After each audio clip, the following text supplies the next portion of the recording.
Thank you so much. As you can see, I'm kind of strapped in my car. I'm on the road, but nevertheless, that should not stop us from doing our work. Well, today I've got, I'd like to talk about two things, that were raised last week, and I didn't give them the justice that they required because I needed to do more research on them and also prepare my thoughts on them. The first one was the question of epigenetics somebody raised, and the other one was the question of investment, for how do we attract foreign investments, to Africa. Let me start off with the epigenetics. I'll just put a summary of it, that epigenetics is the result of how genetic modification is made in a community or society due to a number of factors. This could be environmental, this could be biological. Just as an example of some of the environmental effects affecting the change in the gene constituency. As an African people, that there's a lot of gold mining going on, and people use mercury, and mercury is one of the most deadly chemicals that people can get exposed to, and has been shown, that the babies that are exposed to mercury when they are still in the developmental stage, some of them end up with the different deformities and all kinds of ailments. Now, if we look at the level of destruction taking place in Africa today by different multinational corporations that are mining in Africa, and they're bringing in all kinds of chemicals that our people are exposed to, nobody really pays attention as to what impact these are going to have on the African people. But I'm sure 10, 20 years from now, we'll start seeing all kinds of problems arising, people being born with all kinds of genetic problems and so forth. And at times we don't understand where that came from. Also have the example of what happened in Vietnam, when the Americans were using napalm bomb in Agent Orange to fight against the Vietnamese people. And up to now, there's still a lot of problems that arise out of that.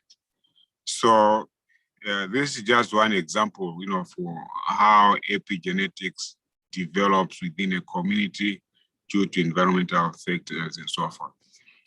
So I think that is, as much as I can say for now, because last week when I attempted to define what that meant, I was more or less at the periphery of the broad definition of what epigenetics is in. Now, the second subject is the question of investment. I think there's a lot of misconceptions of what investment is all about. I think from an African point of view or from a developing country point of view, we seem to feel, that investment is something that only a foreigner has to bring into your country. And in many cases, those foreigners, when they want to invest in your country, they'll come up with all kinds of crazy conditions that you must meet. It's like they're doing you a favor rather than the other way around. If they were doing us a favor, really, it is up to us to either accept those favors or not. But the biggest challenge is that we don't put value to the resources that we have. We feel when somebody comes and say, okay, they're going to put in $2 billion investment into your country to mine your resources, we don't seem to take into account what is the value of the resources that this person is prepared to pay $2 billion for, $1 billion for. And yet when you go deeper into it, you find that the resources this person would like to have, or this company would like to have, are probably 100 times the value of the investment that he is making. One of the lessons that we get from the late President Magufuli was that when he came into power, he evaluated the contracts that the Chinese had signed with the previous governments, like setting up a port in Tanzania, and that they would run that port for several years. But that type of agreement was so lopsided that President Magufuli said, no, he canceled that agreement because there was very little value coming to Tanzania. He did the same thing with the Canadian company that was mining gold in Tanzania. They were siphoning out billions of dollars worth of gold and not paying anything. So when he came into power, again, he told them, no, you can't do that. You have to have government involved. And he asked them, from my understanding, to pay back something like $340 million back to Tanzania, and there's a monthly fee they have to pay now. And that in the previous contract that they had, they were just siphoning money out and leaving very little behind. Now, the other part of it is that we don't tend to promote domestic investment. We feel, that the investment is only relegated to foreigners coming to invest in our countries, but we don't look at what is that we can invest ourselves.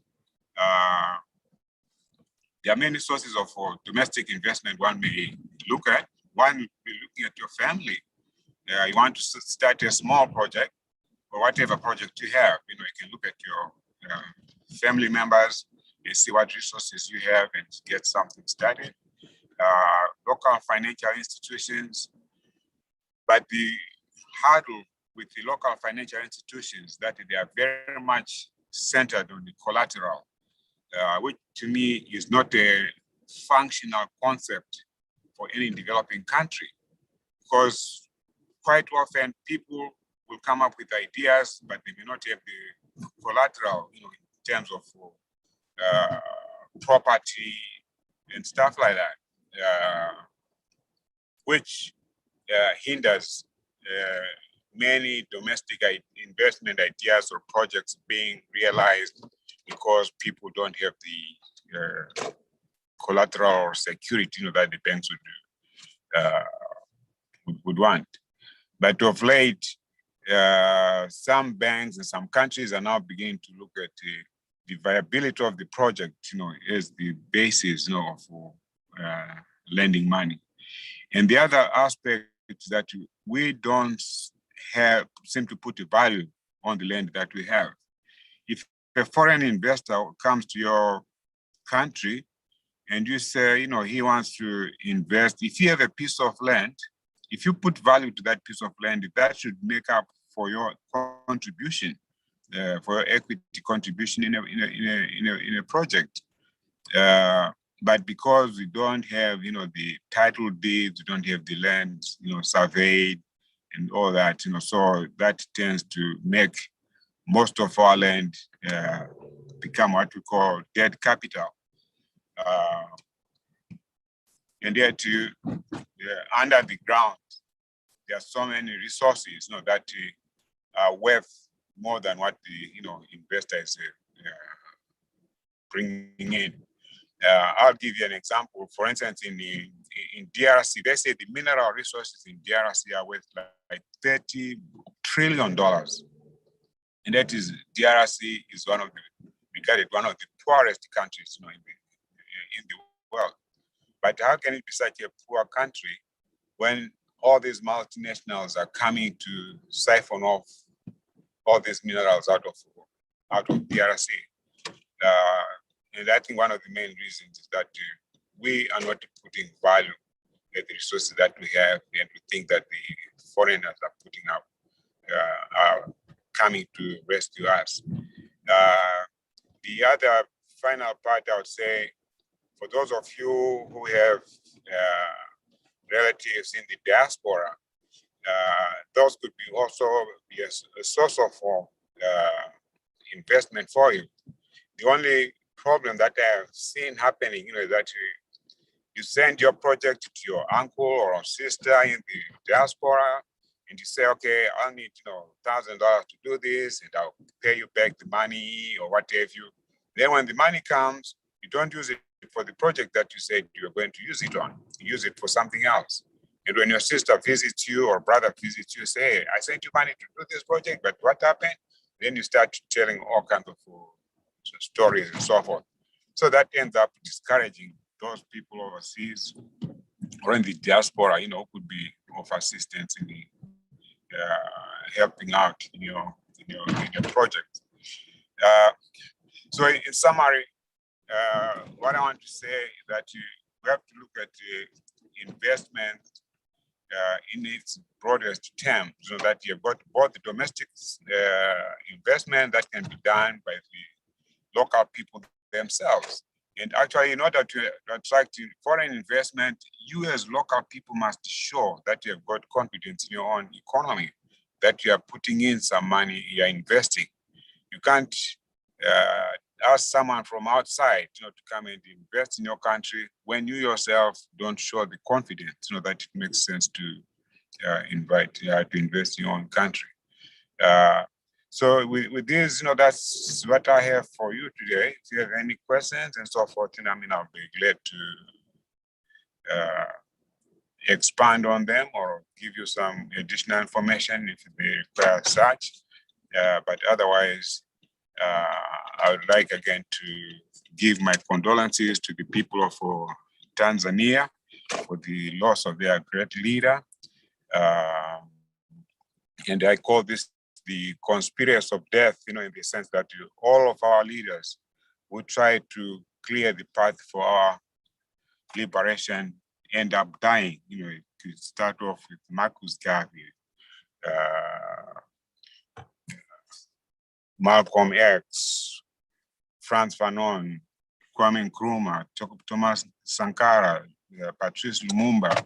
Now we're looking at Magufuli. This seems like to be a pattern that whenever we have these leaders that try to guide us and lead us to the promised land, they end up dying. But anyway, the struggle moves on, goes on. Thank you. Bye. Okay, Wafula, I'm done. If there are any questions, I will be glad to answer. All right, thank you. Thank you so much, Mr. Mpondera.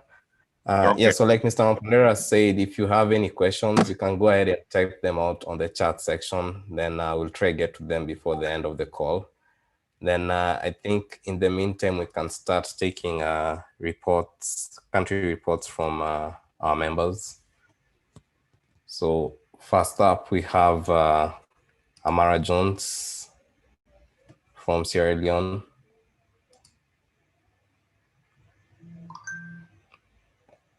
Hello, Amara Jones.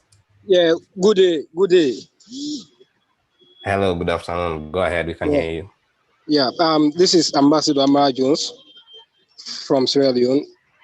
And this is our weekly report covering from the 14th of March, 2021 to 20th March, 2021. Summary of key activities. This week, we welcomed a good number of new members to our country group. We had an educative and interactive Zoom meeting last week. After the meeting, Auguste Pandey appreciated all members and ambassadors who joined the last call week, and he also encouraged members and ambassadors to register for this call today. The I Love Black People Country Action Group bio mission goal activities and definition of key terms was kept on the group. The names and bio of our liberation heroes was posted to the group. All the I Love Black People social media accounts ranging from Instagram, Twitter, LinkedIn, Facebook page, Facebook group, Telegram, and YouTube were posted on the group. The group rules was posted for new members to go through for maximum cooperation. A link of 236 key cities for initial coverage for I Love Black People city coverage was posted to the group. The PDF version of the Black Student Guide and also the PDF version of the Global Green Book 2020 Healthcare Edition was all posted to the group. Co-founder Sinclair Skinner asked the question that is, who created the country borders in Africa? In details, he said, we shouldn't let colonial European plans to divide and rule us to dominate our thinking. People were asked to RSVP for exclusive screening of Judas and the Black Messiah show, and a link was provided to that. The death of the Tanzanian president, Magufuli, was reported to us on this forum this week. This week, so many leaderboards of members being selected for business recommendation was posted to us this week. Photos of Sinclair Skinner and a team of I Love Black People members and ambassadors having a great day at the headquarters office in Zimbabwe was posted to the group. Now, at this time, allow me to give an update on COVID-19 in Sierra Leone. Total confirmed cases so far is 3,947. Total death is 79. Then total recovery is 2,789. Then total number in quarantine currently is 37. Total number discharged from quarantine is 14,628. Then the new confirmed cases for this week is 5. We look at the gender confirmed cases so far. So far, the female people that have been contracted by the virus is 1,635, while 2,312 male have been contracted the virus. Now, let us look at the broader picture to countries that are governed by the Mano River Union. We have 4 countries to Mano River Union. Now, the new confirmed cases in the Mano River Union countries are Sierra Leone have 5 new cases this week. Guinea has 303. Liberia has 12. Ivory Coast has 162. In total, we have 482 new confirmed cases in the Mano River Union countries. Then the cumulative deaths in the Mano River Union countries are Sierra Leone had 79 deaths so far. Guinea has 106 deaths so far. Liberia has 85 deaths, and Ivory Coast has 214. Total is 484 death cumulative for the 4 Mano River country. Then the cumulative test for Sierra Leone this week for 19th March, yesterday, is 541 people were tested for COVID-19. And the vaccination has begun. The president and some cabinet ministers have taken the vaccine, and the vaccination process is now ongoing in Sierra Leone, whereas they are now asking every Sierra Leonean who likes to take the vaccine to go for the vaccination. This is the report for Sierra Leone. I am Ambassador Amara Jones. I am because we are. All right, I am because we are. Thank you so much, Amara Jones. Up next, we have Roland Gassam from Cameroon. Hello, Roland, can you hear us? Yes, go ahead, we can hear you. I'm getting you now. Well, good afternoon, brothers and sisters. Good afternoon. Thank you for being here to share. Thank you, people, Cameroon report. On the March 19th, 2021, period under review from March 19, 2020. In the week, a successful Zoom meeting was held on Saturday last week. Augustine and Pandey thank everyone who attended last Saturday conference call. Preparation for this conference cause started when Augustine Mpande posted confirm link. He encouraged everyone to confirm attendance to this conference call in session now. Yvonne added new members and on the country group, and we welcome them. We were encouraged to identify and recommend Black-friendly and Black-owned healthcare provider. Augustine Mpande encouraged everyone to write and submit a weekly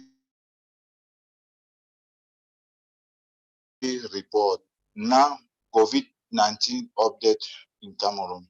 Cumulative number of cases, 40,622 confirmed cases. Death, 601 death. Recovered, 35,200 from Cameroon. Voila. Thank you very much. Hello. Hello? Yes. Hello, Roland. All right. Thank you. Yes, sir. Thank you. Yes. Thank you so much. All right, Mr. Mapondera, looking at the chat section, I see we have 2 questions. So we have Casey Davis who's asking, do you consider people of the diaspora as foreigners? No, you can't consider them to be foreigners, but for the purposes of ensuring, that they can bring in money and be able to remit it as, dividends or profits and so forth, yes, they'll be considered as foreigners. I think many countries, have specific laws that they put in place, on the basis of trying to attract foreign investment, but it doesn't state that, well, foreign investment has to be only white people, that are coming to, or other non-Africans. African people can also be foreign investors. People who are based, let's say, in Europe, in the US, and so forth. I mean, many of them have established strong businesses, and as a matter of fact, I'd say many of the successful countries, the one you can talk about, you find that their economies have been propped up by their own citizens who are resident in foreign countries. You look at a country like Israel, many Jewish people the world over go and invest in Israel, both those who were born in Israel and those who are staying, outside of Israel. They are considered, foreign investors, and they put in a lot of money. Same thing you'll find with India. The biggest investors in India have been the Indian nationals who are living overseas. Same trend I see is happening in Ethiopia, in Nigeria, in Ghana. Some of the biggest investors that you find taking place in these countries are from their nationals who are living overseas. So I think, for experience's sake, and to level the playing field, even your own nationals, when they are overseas and they want to invest home, they must be accorded the same respect and rights and privileges that non-Africans are accorded.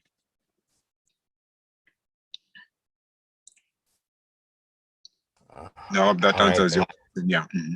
What is the second question? Yes, the second question is from William Michael Cunningham, who's asking, it's more of a suggestion, I guess. He's asking, what about starting a crowdfunding site for diaspora and US Blacks? Well, crowdfunding is really something that should be very specific to a particular objective and project. I mean, there's so much that can be done in Africa. I mean, with 1.4 billion people in Africa, you can't really just do a crowdfunding, without a particular objective and purpose in mind. But for specific projects, if you have some individuals or a specific project that you have identifiable people on the ground who are the promoters of that project, I mean, you can go into a partnership with them and help to raise funds for them, through crowdfunding. Yes, that can be done, but it just needs more work, to identify who are the beneficiaries, who are the local partners, and what sort of project, are you trying to raise funds for?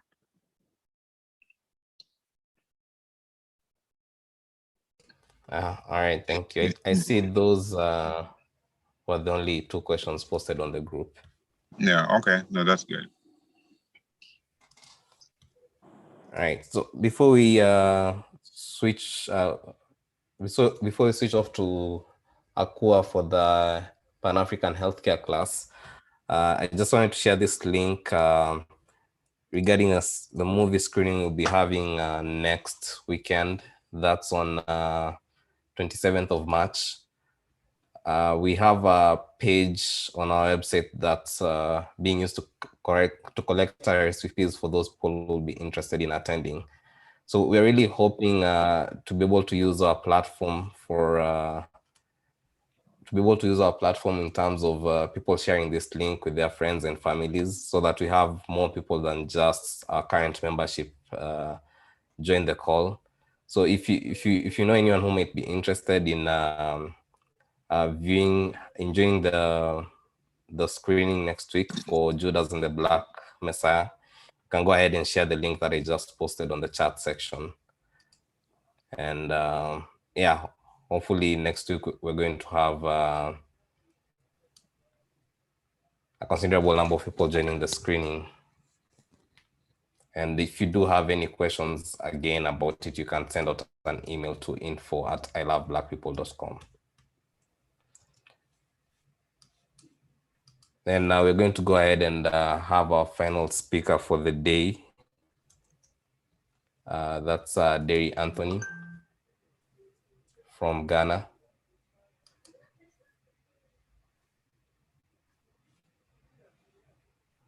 Hello, Derry Anthony, can you hear us? Hello. Hello, yeah. can I talk? Go ahead. Yeah. Yes. I should give the report about the activities. Hello. Hello. Yes, hello, go ahead, we can hear you. Am I giving report? Yes, you're giving a report. Okay. Sorry. Thank you very much for giving me the opportunity to give reports about activities that went on in Ghana's group within the week. As usual, members who attended last week's meeting were thanked and asked to confirm the attendance for today's meeting. Members were encouraged to invite more friends and family members to join the I Love Black People family. Various social media links were given for the invitation. It was also said in the group that we should not let colonial Europeans' plans to divide and rule us to dominate our thinking. The borders we see are more fictional than real. In addition, it was said that members should help the family by sharing their favorite healthcare providers in order to help other Black people during this pandemic. An image was kept in the group, which is talking about Judas and the Black Messiah exclusive movie screening. It was added that we should invite friends and family to watch the screening and spread the No Xenophobia campaign. The sad news about the death of Tanzanian president was kept in the group, and people sent their condolences to the group. It was also said in the group that the family found out that most members are finding it difficult to recommend businesses. The family has decided that to make it easier, we should submit the business recommendations in the group. A format was given for members to follow for their recommendations.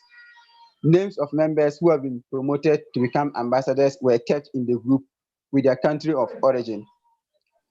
New members were added to the group. The rules and regulations were spread out to them, and some documents given to them to read in order to know much about the family. They are also encouraged to take part in the family's activities. COVID-19 updates in Ghana. Ghana has so far recorded a total of 88,421 since the emergence of COVID-19. Out of this, the active cases are 3,621. The number of recoveries are 84,095. And the deaths recorded so far are 705. Number of people vaccinated are 300,000. The end of report about activities that went on in the Ghana group. Derry Anthony, reporting from Ghana. I am because we are. All right, thank you. Thank you so much, Anthony. All right, so I think we're ready for Akua for the Pan-African Healthcare lecture for today. Good morning. Hello, good morning. All right. Oh. Okay. How's everyone? Doing good. Trust you all are great and doing well. I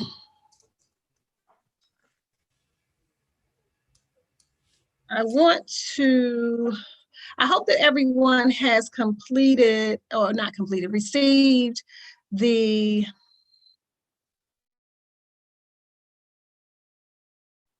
information that I posted to the site. I did it in its totality. Most of the stuff we'll go over, some of the stuff we will not, but I wanted you to have the information just the same so that you can have reference to, I think, a good overview of what holistic health is and all of the things that one would need in terms of addressing an issue holistically, or having reference to some of the aspects of holistic health. We talked about herbs last week, I think, right? I want to go back and look at my syllabus. I know we talked about colloidal silver. I know we talked about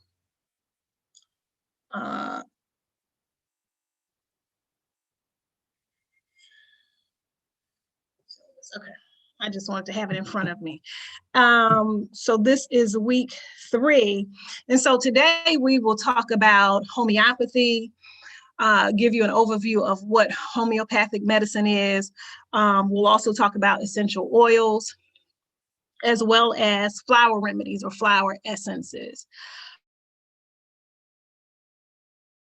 I'm not sure if any of you have listened to the radio show that we have on Sirius XM, but one of my healthful hints gave a very brief overview about flower remedies.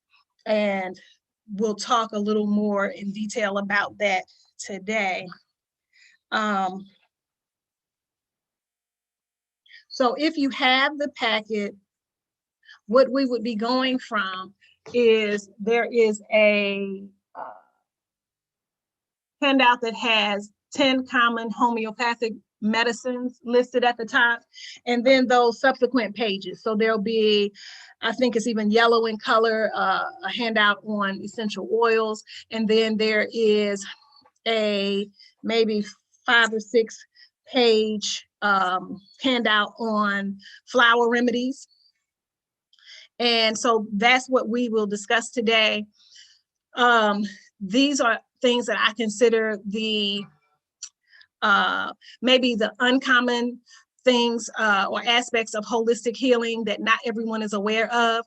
If you're aware of herbs, you know, perhaps have never used homeopathics, or you may be familiar with some essential oils, but not flower remedies. And so I just want to make sure that you're clear on all of the natural healing modalities and how they can impact health, how they can assist us, how they can really help to bring the body back into balance. And as always, I'll give my disclaimer that, you know, I can't specifically recommend or suggest anything. And before taking things, you should always consult your healthcare professional. But know that these things are natural. They are what God provided us to heal the body. And I do apologize. I want to, if I can take a brief break, if you haven't found in the packet, please take a moment to scroll through or sort through and give me maybe 2 minutes so that I can address something right quick, and I'll be right back with you.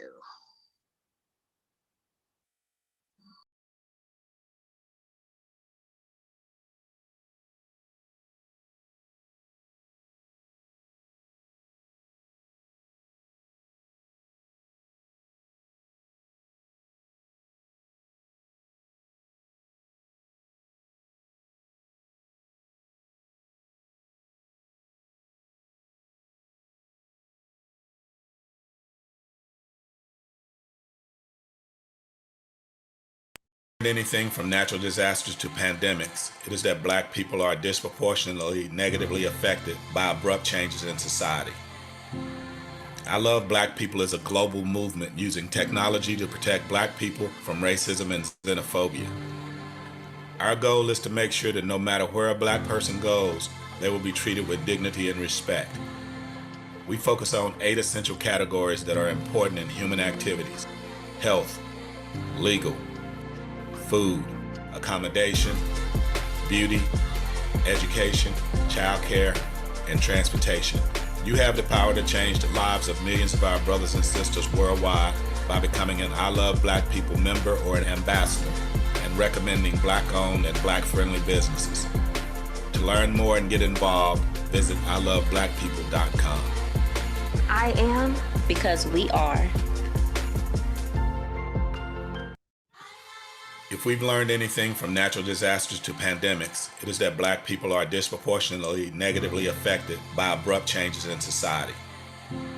I Love Black People is a global movement using technology to protect Black people from racism and xenophobia. Our goal is to make sure that no matter where a Black person goes, they will be treated with dignity and respect. We focus on 8 essential categories that are important in human activities: health, legal, food, accommodation, beauty, education, childcare, and transportation. You have the power to change the lives of millions of our brothers and sisters worldwide by becoming an I Love Black People member or an ambassador and recommending Black-owned and Black-friendly businesses. To learn more and get involved, visit iloveblackpeople.com. I am because we are.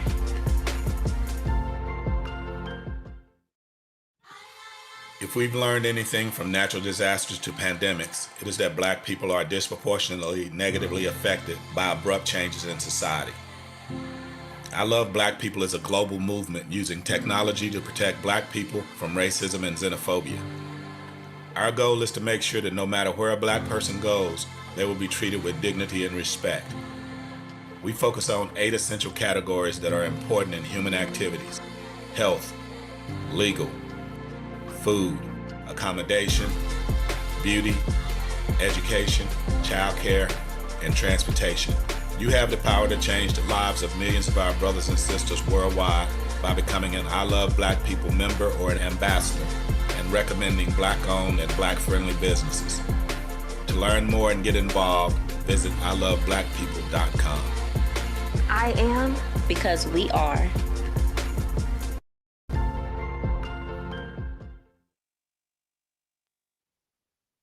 Go away. I'm on class. Okay. My apologies. Thank you so much for indulging me. I think you may have even played a video while I was gone. I'm having some work done at my house, so I had to just take that moment. So forgive me. So we'll continue with homeopathic medicine. So we explained last week about herbs. Herbs are plants that have healing properties. We may use the root, the stem, the leaves, the flower, right? And we talked about what different herbs did, what they were used for, so on and so forth. Homeopathy is the use of natural occurring substances to heal the body. However, it may be natural occurring substances such as plants, but it may also be minerals, or it may be even parts from insects, or in very other rare cases, other animals, but all natural occurring substances or some parts thereof. Homeopathy is what pharmacology is based off of. The difference is, of course, pharmaceutical drugs include other synthetic or man-made substances. Homeopathy is strictly naturally occurring substances. And they are made in very what they call minute or small doses. So you take in very small doses until symptoms change or improve, or of course completely end. And what happens is homeopathy is taken what we call sublingually, meaning you take it under the tongue. And that way it goes directly into the bloodstream, right? So it's not swallowed and digested, which can take a longer time to have an impact on the body, okay? The concept also is that what causes that issue then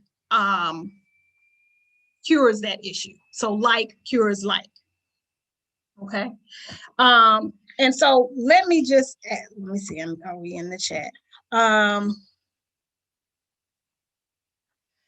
So please, for me, because I'm teaching another class as well, please confirm that we've not gone over homeopathy. If somebody can send me, we only dealt with herbs last week, right? So if somebody gives me a little reply in the comments, I would appreciate it. So I'm trying to follow the syllabus. However, I don't always do that. I sometimes say, well, I think I'll add this part. So I'm vaguely thinking maybe I hit on this, but not sure. Anybody type in a comment for me. Did we talk about homeopathic remedies last week?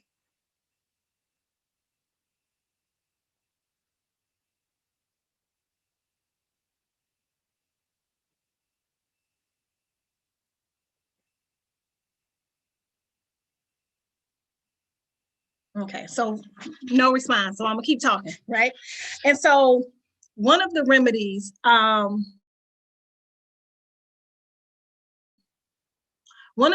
that you'll see listed here gives a good example of what homeopathy does. Oh, thank you. Thank you. Somebody did. Thank you, Miss Jill. Talk about herbs. We started it. Did I go over any of the remedies from the homeopathy kit or from homeopathy?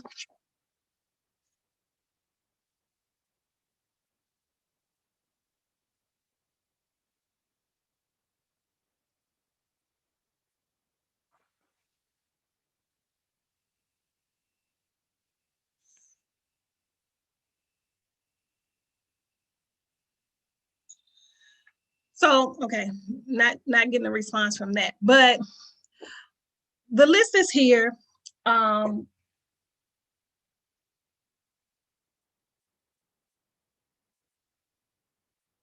Hibiscus flower for tea, yeah.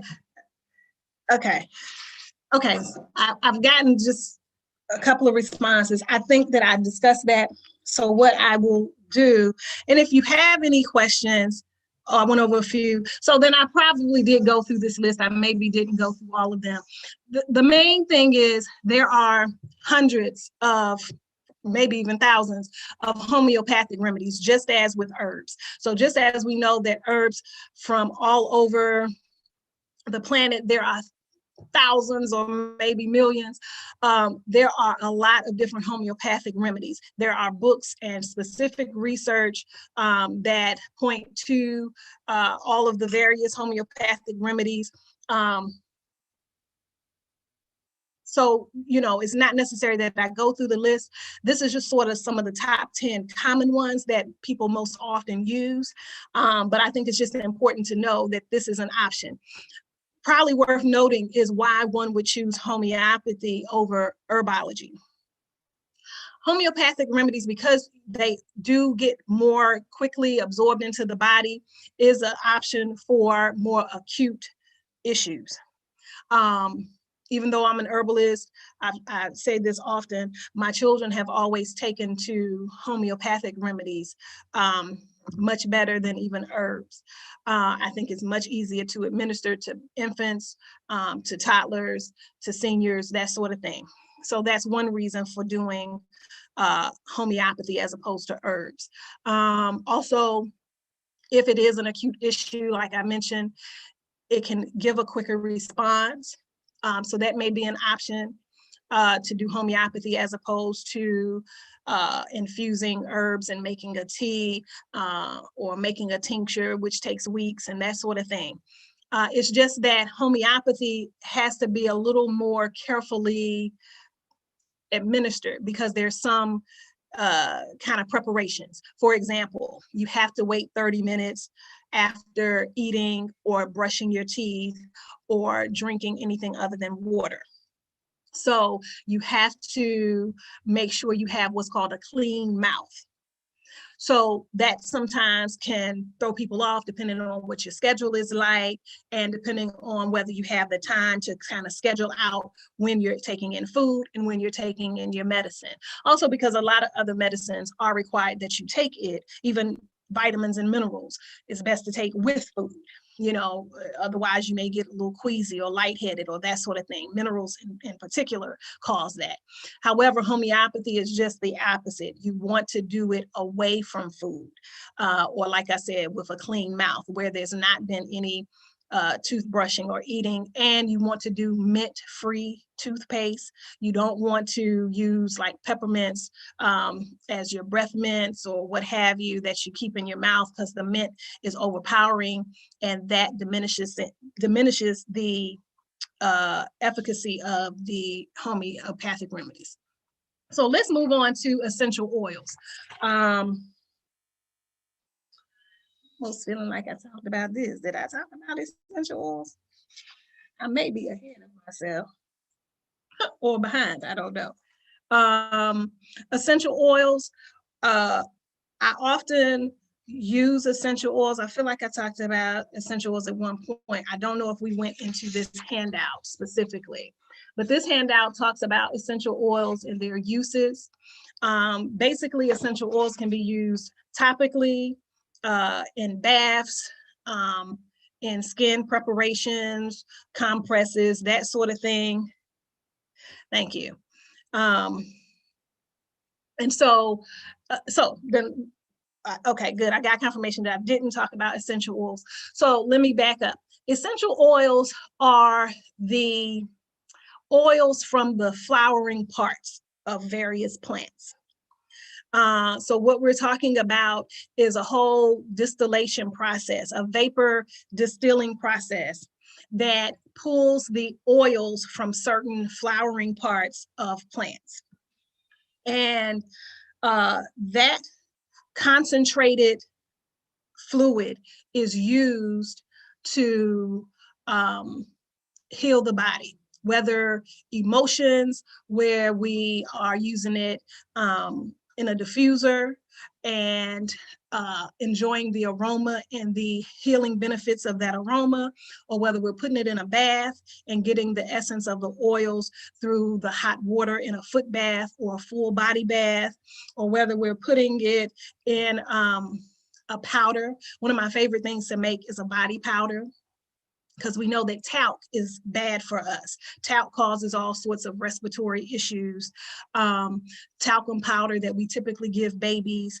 And of course, us in this modern United States think we're doing something, putting powder all over our babies, but we're really only setting them up for having asthma and other respiratory issues because talc is toxic.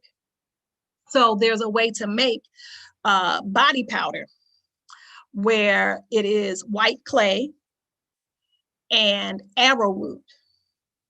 Arrowroot, arrowroot is like cornstarch, so it absorbs moisture, right? Which is the reason we mainly use powder, right? Either as adults or on our babies, is to absorb excess moisture in the area of the Pampers or whatever for the baby. But even as adults, especially when it's hot and you've bathed and you trying to stay dry and cool, we do powder to absorb extra moisture. Well, simple ingredients along with a few drops of essential oils, you can make your own body powder that's non-toxic, okay? And so compresses, you can put the essential oils in a basin or a bowl with water, add a cloth, and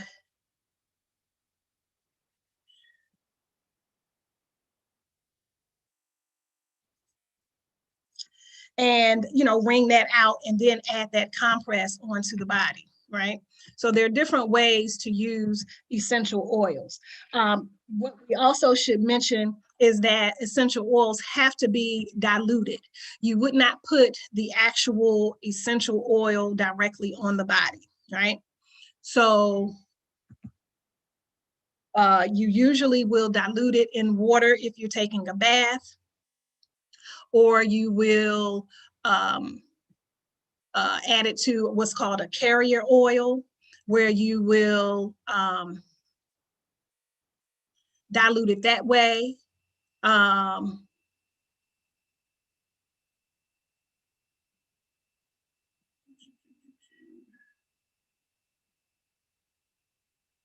I want to share this screen again. I'm gonna try this one more time, y'all. I'm a fighter. I keep at it until I can get it. So if the host will enable my screen sharing, because I know someone said they didn't get the presentation, so I happen to have it. Let me do that right now. Yes. Yeah, you should be able to share your screen right now.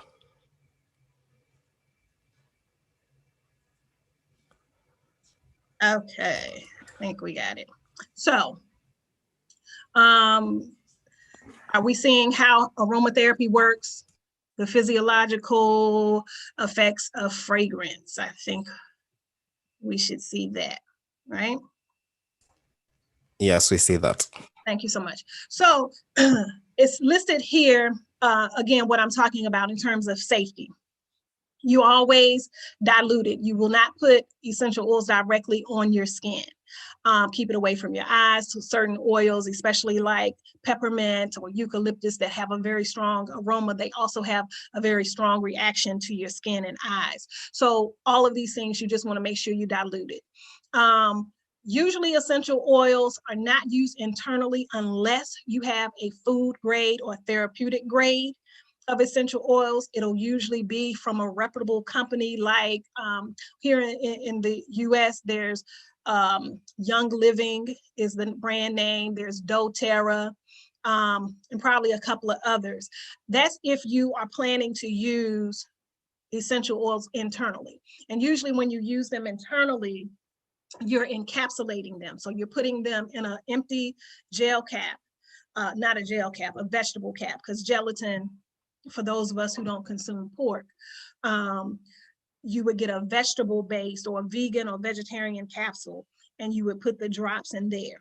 But usually that's a specific regimen that one might be using various essential oils internally for. So do know that that's a thing, but unless you have a high quality food grade or therapeutic grade of oil, you would not ingest them, okay? But massage, bath, inhalation, and diffusion, compress, I've mentioned those things, right? And so now let's just talk about some of these specific oils. Some oils are more common than others. This list is sort of a simplistic list. If you ever found yourself interested in my herbalism class, we go in much more detail about essential oils and some of the more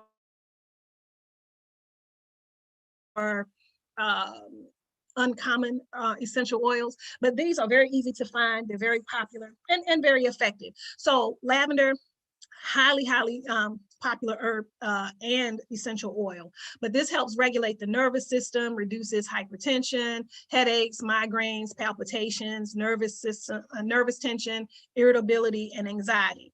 So a lot of people find lavender useful for compresses, for massage, in their diffuser, that sort of thing.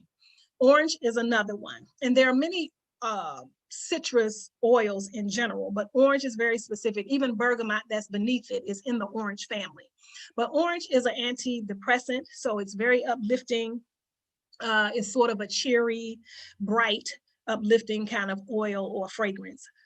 It's soothing, it's sedative to the nervous system.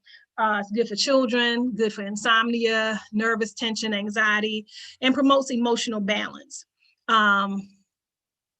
Orange is one that I use regularly. Bergamot, it's refreshing, balancing. It's also an antidepressant, uplifting. Again, it's in the orange family, so it's very similar to orange. For PMS symptoms, for violent, aggressive, or weepy, depressive, tiredness, listlessness, these types of things, bergamot is also good for. Ylang ylang is not my favorite oil. It has a distinct aroma, but a lot of people like it. But it soothes and inhibits anger born of frustration. So if you're someone who has a lot of frustration, a lot of things that's maybe not going well in your life, ylang ylang is something you maybe want to put in your diffuser. Or use as a self-massage or during massage. Has antidepressant properties. It's a sedative, helps with nervous tension and insomnia as well. But again, has a distinct smell, and I think that's why they have very strong written here, right? So it is very strong, has a distinct smell. Lemon is probably one of my favorite essential oils next to peppermint. But it's intense, it's sharp, has a clean citrusy smell, cleanses, has a mentally warming effect, has antibacterial, antiseptic, and antifungal properties. It's good for colds, sore throat, flu symptoms, stimulates the immune system, okay, and relaxes stressed individuals. So lemon is really, really great for a number of different reasons. And if you were going to get a food grade or therapeutic grade, and you wanted to add lemon drops to your water, this is another option. This would be at a more concentrated state than the actual lemon. But of course, we're fine with actual lemon, because if we can get things in its whole natural state, that's always a plus as well. So I'm not saying don't put, you know, fresh lemon in your water. But if you're into essential oils and say you don't keep fresh lemons on hand, this is an excellent option, okay? I would say even more so than the little concentrated little lemon juice or lime juice that you find concentrated. It's made from concentrate, so it's not really fresh either. This is a better alternative than, say, those little lemon concentrate little bottles that are usually shaped like a lemon or a lime. Actual food quality lemon oil would be great. The next one is patchouli. Patchouli eases worry, brings calmness. It's a good anti-anxiety and antidepressant oil. It has that musky earth aroma. So a lot of people just love the smell or the aroma itself. However, it has some other benefits in terms of the nervous system, specifically if you are worried about the state of things in your life, in the world, your community, what have you. Patchouli has good healing properties in addition to its great smell. Eucalyptus is good for respiratory infections. It soothes colds and flus. It activates red blood cells that carry oxygen to every cell in the body. That's important. I like when we can learn why something does what it does, right? So I think it's good to know why eucalyptus, right, is good for circulation. That's because it activates the red blood cells and carries oxygen to every part of the body through its cells, right? That's a wonderful explanation of that and why it's so good. During this time, eucalyptus, definitely a must-have. I think it's an excellent oil to add to your natural medicine chest, to use in a diffuser or to use in a bath. And let me not forget, because of course, if you don't have a diffuser, or say you're not in the situation to take a full body bath or to close yourself in a room and get the effects of, say, a vapor steam with the essential oils, you know, again, I'm a country girl. We make a way, right? So if you're not able to do some of these preparations, simply getting a pot of water, boiling that water, right? And sitting it somewhere safe, stable on a low table, putting a towel over your head and holding your head over that pot of water, right? That you've added some drops of the essential oil into it, whether it's peppermint, whether it's eucalyptus, whether it's lemon or what have you. That's an excellent vapor steam process that you can do, that you don't need to buy, you know, a diffuser for, or have access to, you know, if you're set up to where you more so take showers or not sit down baths. That's an excellent way to really get the effects of that vapor steam with the enhancement of, say, a eucalyptus or a peppermint. Okay, so you kind of closing off and allowing all the steam and the vapors with that aroma to kind of go into your sinuses and your nasal passages. So that's another very easy way to infuse these oils as well. Tea tree is the next one. They're referring to this one as a miracle oil. However, it also has a very distinct aroma. Not everyone will love the smell of tea tree. It's very strong, but it's a very, very effective antibacterial and antifungal essential oil. So it's great for the respiratory system as well. So you can use it. It's in the eucalyptus family, and so you can use it along with eucalyptus or some other essential oils. Peppermint is not on this list. Again, it's a very simple list. I would add peppermint. Peppermint is also good for the respiratory system. Also good for pain, aches and pains. I think is excellent, like in a foot bath. So peppermint is another good essential oil that I would say to have on hand.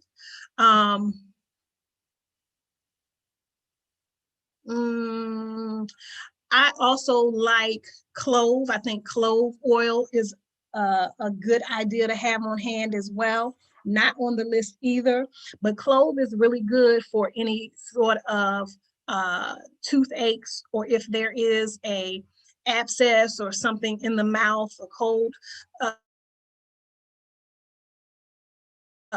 maybe not so much a sore, but if you have a toothache, clove is excellent for. Clove is also good for stomach or digestive issues. So these are things that you can use as a compress or directly on the achy tooth, because it'll go down into the root and help. It has that analgesic effect. So it'll kind of help numb that area wherever there may be tooth pain. So clove is an excellent oil to have on hand also. And another good option or use for the tea tree, I mentioned that it has antifungal properties, but especially in areas where we may be exposed to livestock and we've come into contact with worms or parasites, and say there's ringworm or other fungal or parasitic issues, clove is good for that, and tea tree oil is good for that. Okay, so these are two oils I just wanted to add to what we are talking about. Okay, so if there are any, maybe pushing it, trying to share the screen and look at comments, right? I can't tell if there are any, but if you have any questions about that, you can let me know. We'll move now into the Bach flower remedies, or this is what we call the flower essences. Okay, again, in the herbalism class, if ever you wanted to reach me separately to take that class, that basically goes much more into detail as to how to heal the emotions. But basically, flower remedies is the flowering parts of different trees and shrubs that help balance the emotions. They have been processed or distilled from the flowers similar to essential oils, but they are created for internal use and not for any specific physical. Some do have physical or physiological uses, but these are specifically for balancing the emotions, okay? And we are referring to any and every emotion: anger, fear, sadness, loneliness, resentment, mental fatigue, that sense of being overwhelmed. It also can help with physical exhaustion, but usually there's a mental exhaustion component. It could be someone who's just sort of despondent or non-responsive or unresponsive, or maybe emotionally numb might be a better, characterization of it, right? But, and this may be a little strange to some people, but I can't say enough about the importance of really evaluating how we feel, how we're really doing, how we feel, about ourselves, about others, our situations, so that we can really find balance and really be able to function at the highest level, okay? And so a lot of times our emotions get in the way. And I know as a woman, women often get accused of being emotional, right? But we're all emotional. We're all human beings. A man can be just as emotional as a woman. Culturally, here and abroad, we may be taught to mask that. But what I say is we should all be full of emotion, but we should also master our emotions. And flower remedies can help to do that. I don't really want an emotionless person. You want someone who's full of passion, who can feel, who knows their feelings, and who can master their feelings. And so I can't say enough about the need for really understanding how you feel and why, and then knowing and recognizing when you need to address that, okay? So I just want to run through here. If I scroll through, you'll see there are 38 what they call English flower remedies, okay? There are also Australian flower remedies. So these flower remedies, which are native to Australia, right? And so what we know is those 42 flower remedies also have the same, characteristics, same impact, same effect, right? And so just different, just native to different parts of the world. So there's English flower remedies or flower essences, and then there are Australian flower remedies. So what we're focusing on right now are the English flower remedies. There are also a handout. Thankfully. So I gave you this whole packet because even though we won't touch on everything in it, we will touch on most of it. At the back, and that's a different handout, so I won't go to it right now, but you'll know how to use these remedies because I have included, I think it's entitled Healing 2. But at the back of that is an assessment, different assessments. One of those assessments is for using flower remedies. And it will ask a lot of questions, but it really will make you think, right? Because it's about 117 questions about how you feel, right?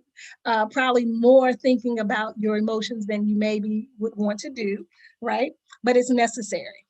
And it then has a scorecard or answer key that will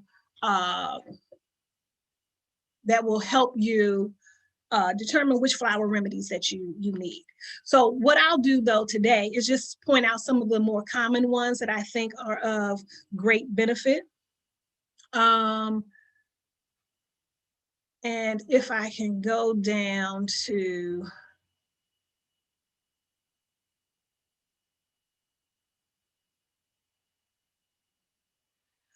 beech. Beech is a tree, if you've ever heard of the tree beech, right? Beech is a flower remedy that basically helps us deal with people who are highly critical or very intolerant of others, right? This would be your arrogant type of person, your person that's not very patient with others, that's not very politically correct or kind in terms of how they speak or interact with people.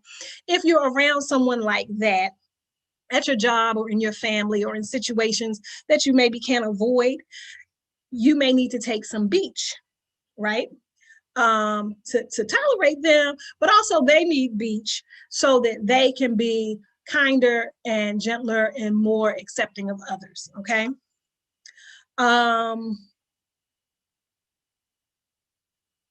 Another one that I would like to point out is cherry plum. Cherry plum is a flower remedy that's good for treating a patient that suffers from uncontrolled irrational thoughts, fear of losing control and doing something terrible. They have this feeling of going crazy and being out of control. They may have bursts or outbursts or fits. They may be impulsive, and this might be the person that's suicidal. Cherry plum is very good for that, okay? So cherry plum is one of those I'd like to highlight, because again, a lot of times there are people in distress, and sometimes it appears to be one way, but it's really something else. So sometimes you may be around someone and you just be like, they are off the hook, they are out of control. That may also be the person that's crying out for help, that needs attention, and that's really considering self-harm or are really in need of some assistance themselves, right? Okay, so cherry plum. The other one, or one of the other ones that I would like to mention is chicory. Chicory is for the possessive person. They demand respect or attention.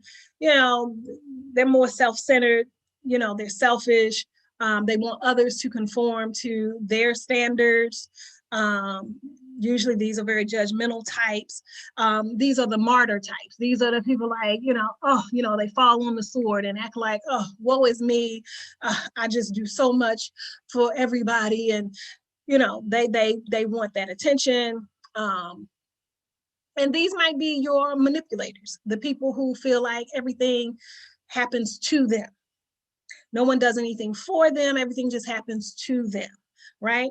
And again, if you find yourself in any of these, rather than feeling bad or ashamed, you can say, right? Oh, okay, that's me a little bit. I think I could benefit from using, you know, some of that, right? I'll skip down to one that I find useful for myself. Not a very flattering thing, but right, it's the truth. And since no one's asking you to say specifically where you are emotionally or what you may need help into, you know, bringing yourself on a higher vibration, right? This is all just for you. So, but for me, I'll just share impatience is a plant. Impatience is you see the pretty little flower there. This treats people who are impatient. They're irritable, always sort of on the go, always multitasking, doing a number of different things, and nothing can be done quick enough, right? They behave in a melodramatic manner. So, you know, still maybe sort of a little dramatic and really sort of on the go, to be doing something, need it now, need it now, need it now. That is me, unfortunately. Patience has never been a virtue that I possess. And that's just one of those things that I have to be honest with myself about, right? And so I, on occasion, use impatience. It's also, and again, this is something that would be taught in the other course, right, in more detail. But people who usually need impatience also usually suffer from high blood pressure, right? Because you're always on the go, you're always, not allowing yourself to calm down, be patient, and let things take its course. So these are folk that would have certain physiological conditions like hypertension, for example, okay? Honeysuckle is for the person who always dwells in the past, they're homesick, they have that nostalgic kind of feel like, oh, I love them old days, I want those old days back. When I was 25, I, was this and that, and I want to go back to that. Those are those kind of people. Hornbeam is another one I've also personally used. Hornbeam is usually for like mental fatigue. This is for someone that just is in a rut. They are just sort of stuck in a rut and just can't seem to muddle their way through it. But it's usually because they feel so bogged down, so mentally tired. They get into procrastination because of it. They're a bit stagnant. And this can all be circumstantial because all of these things kind of sound like they're so bad and it's painting a picture of a bad person. It's not that. Again, life is hard. If you're trying to be a respectable, law-abiding citizen that's conscious of what's going on in the world and you care about people, you will fall into some of these categories.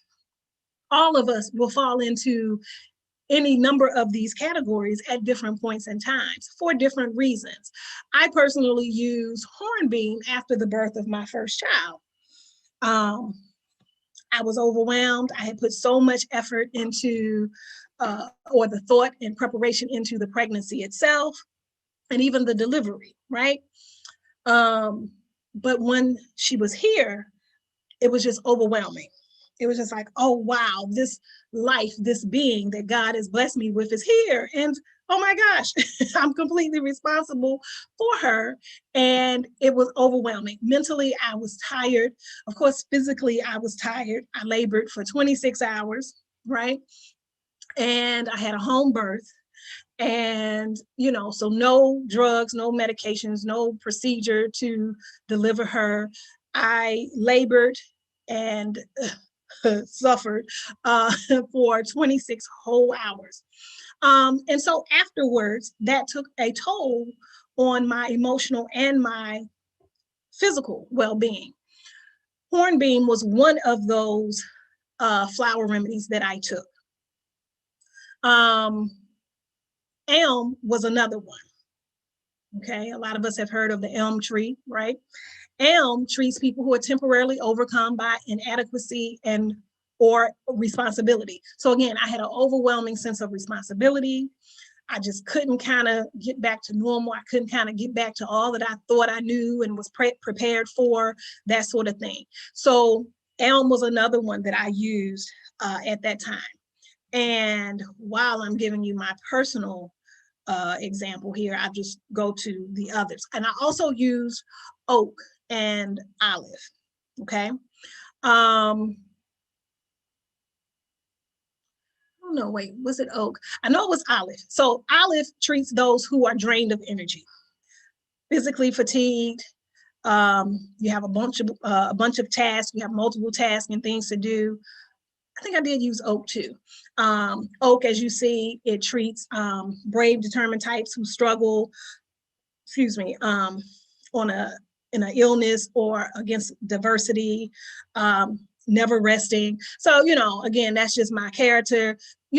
Oak is for somebody who just always has something to do. There's always an issue. There's always a battle. There's always a struggle. And it can kind of get overwhelming, right? No rest for the weary. So oak would be good for that. So in my situation, in the example I was given, I did elm, hornbeam, oak, and olive, right? And I tell you, in 2 days, right? It took me 2 weeks to get to it, right? So 2 weeks after, postpartum, 2 weeks postpartum, or 2 weeks after giving birth to my firstborn, I was struggling. But after taking these flower remedies, my whole life changed. 2 days. 2 days. I had just a whole nother perspective. My innate sort of ability to know that I was built for this, that I had wanted this, that I was prepared for this, came back sort of just like that, okay? That's how powerful these flower remedies are. And while I'm at it, and I don't really mind sharing, right? Because most of us have gone through, I don't think I'm special, right? Had a situation, a divorce, right? Had a lot of resentment, a lot of anger, right? And it was a change from what I had built, what I had thought was going to happen, so on and so forth. What I needed at that point was help dealing with that transition, that change, right? So I used walnut. Walnut is for protection against a powerful influence. It helps adjustment to transition or change, right? And it could be puberty, it could be menopause, it could be divorce, it could be new surroundings, it could be whatever, right? But it's help dealing with a change, a transition that one is going through. And because I had a lot of resentment, right? I also needed willow.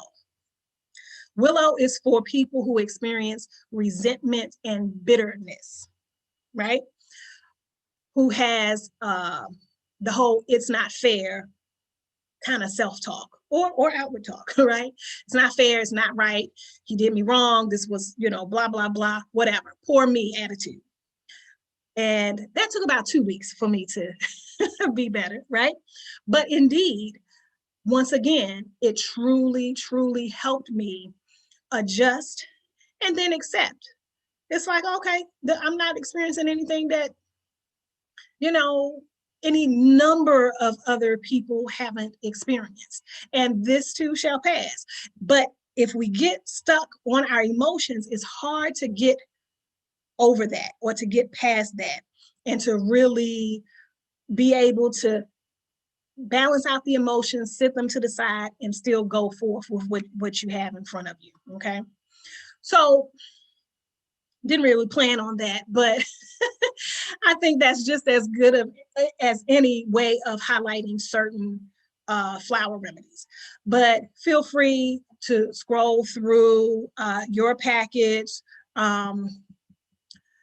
are many others that I think are great, are must-haves for certain things. I think when I did the radio show, I pointed out gorse, I want to say. So let me go to that page. Gorse treats patients who are desperate, without hope, or they say, oh, what's the use? Why even bother? They have sort of a defeatist attitude at that moment. I think this is an important remedy to highlight because there's a lot of death, there's a lot of illness these days, there's a lot of change in the world, there's some really difficult things going on. In addition to health, those of us who experience injustice, racism, xenophobia, all of these things that we talk about here with I Love Black People, all of these things can really be emotionally taxing, right? And can really make people feel like there's no hope, right?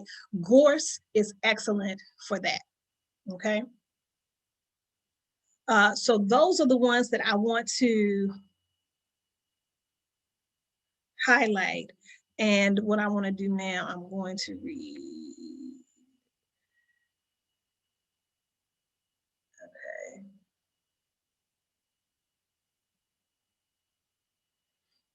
Thank you all for your comments and your compliments. Lemongrass, yep, lemongrass is great for blood pressure. Also has a distinct smell, not one of my favorites, but definitely great. I use lemongrass in spiritual baths. I think it's very uplifting and good for cleansing and spiritual healing purposes as well. Yes, absolutely. God is awesome and did a wonderful thing with all of these plants and all of these substances, all of us, right, that are here on earth for our healing. So yes, the earth produces what we need, and it's more than enough.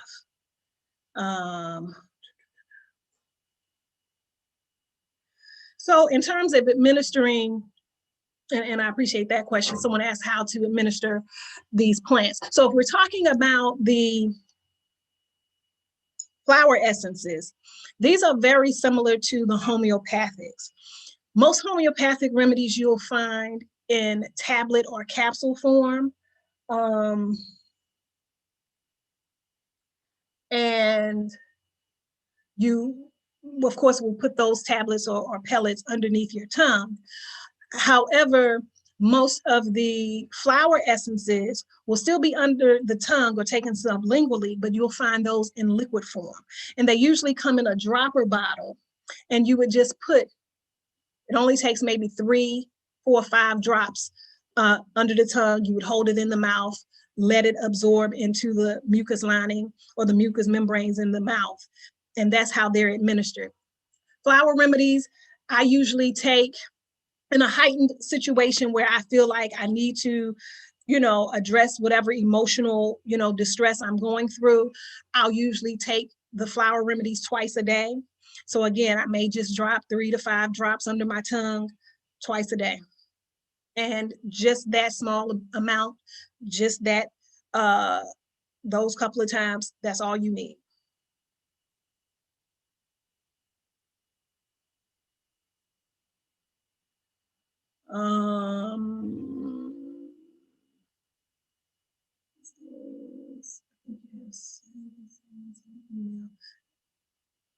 Yes, I have sent these things.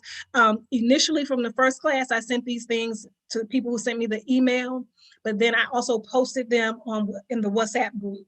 So yes, you should have these handouts.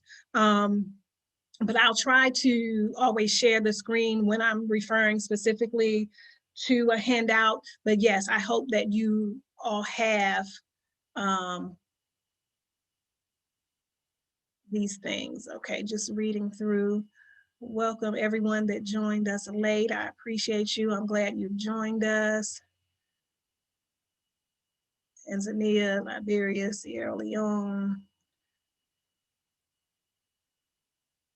Okay. So great. Okay, so I think I got your comments. And the other thing I think I'd like to mention about the flower remedies is that there's also what's called Rescue Remedy 5 or Rescue 5 or Remedy 5. This is a combination of the 5 flower essences that help with trauma. So I usually carry it in my purse. Trying to think if I have it handy. I usually carry it in my purse for when there is an incident where there's been someone that's in distress from, say, shocking news. Someone was injured, someone was hurt, someone unfortunately passed, but when someone receives bad news. Or if I'm around someone and they've been in a car accident, or they're having an emotional crisis. I've assisted folk who were in the midst of contemplating suicide. But in those extreme situations where there's a major trauma or life-changing event, Rescue Remedy 5 is used for that to help with, again, bringing the person down, balancing out the emotions and calming them and allowing them to address whatever is before them. Greetings, Nigeria, Rwanda. Thank you for joining us. I appreciate you.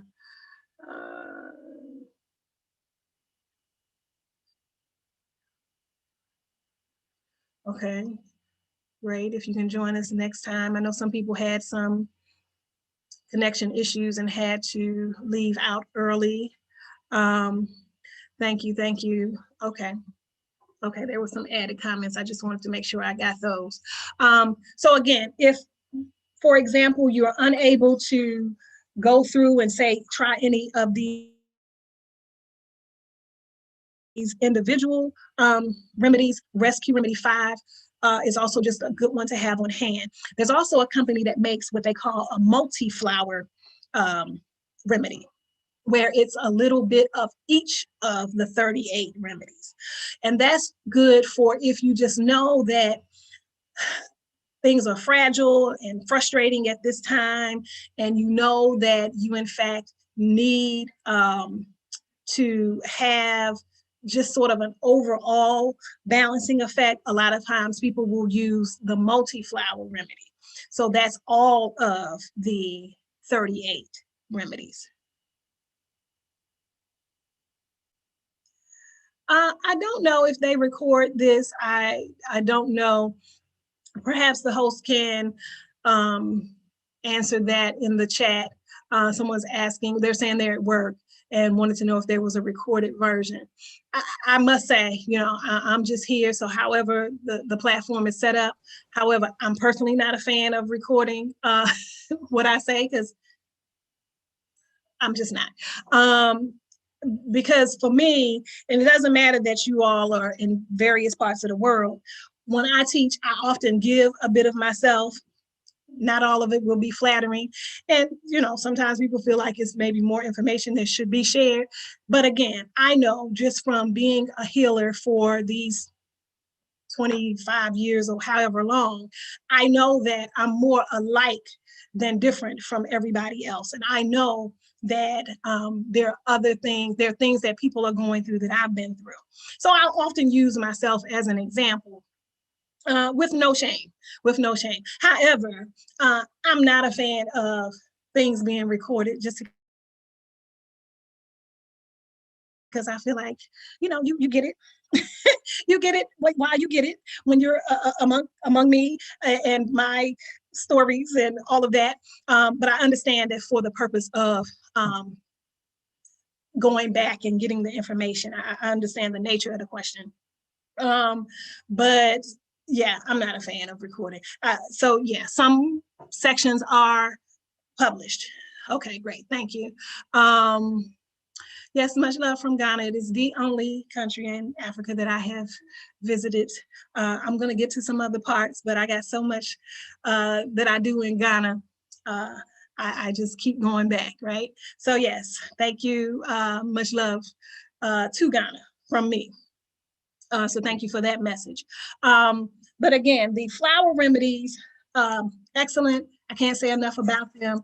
The other thing I want to share in regards to the flower remedies, or just emotions in general, is that I want to talk about how the emotions impact our bodies. For every emotion, there is a direct impact on a particular organ.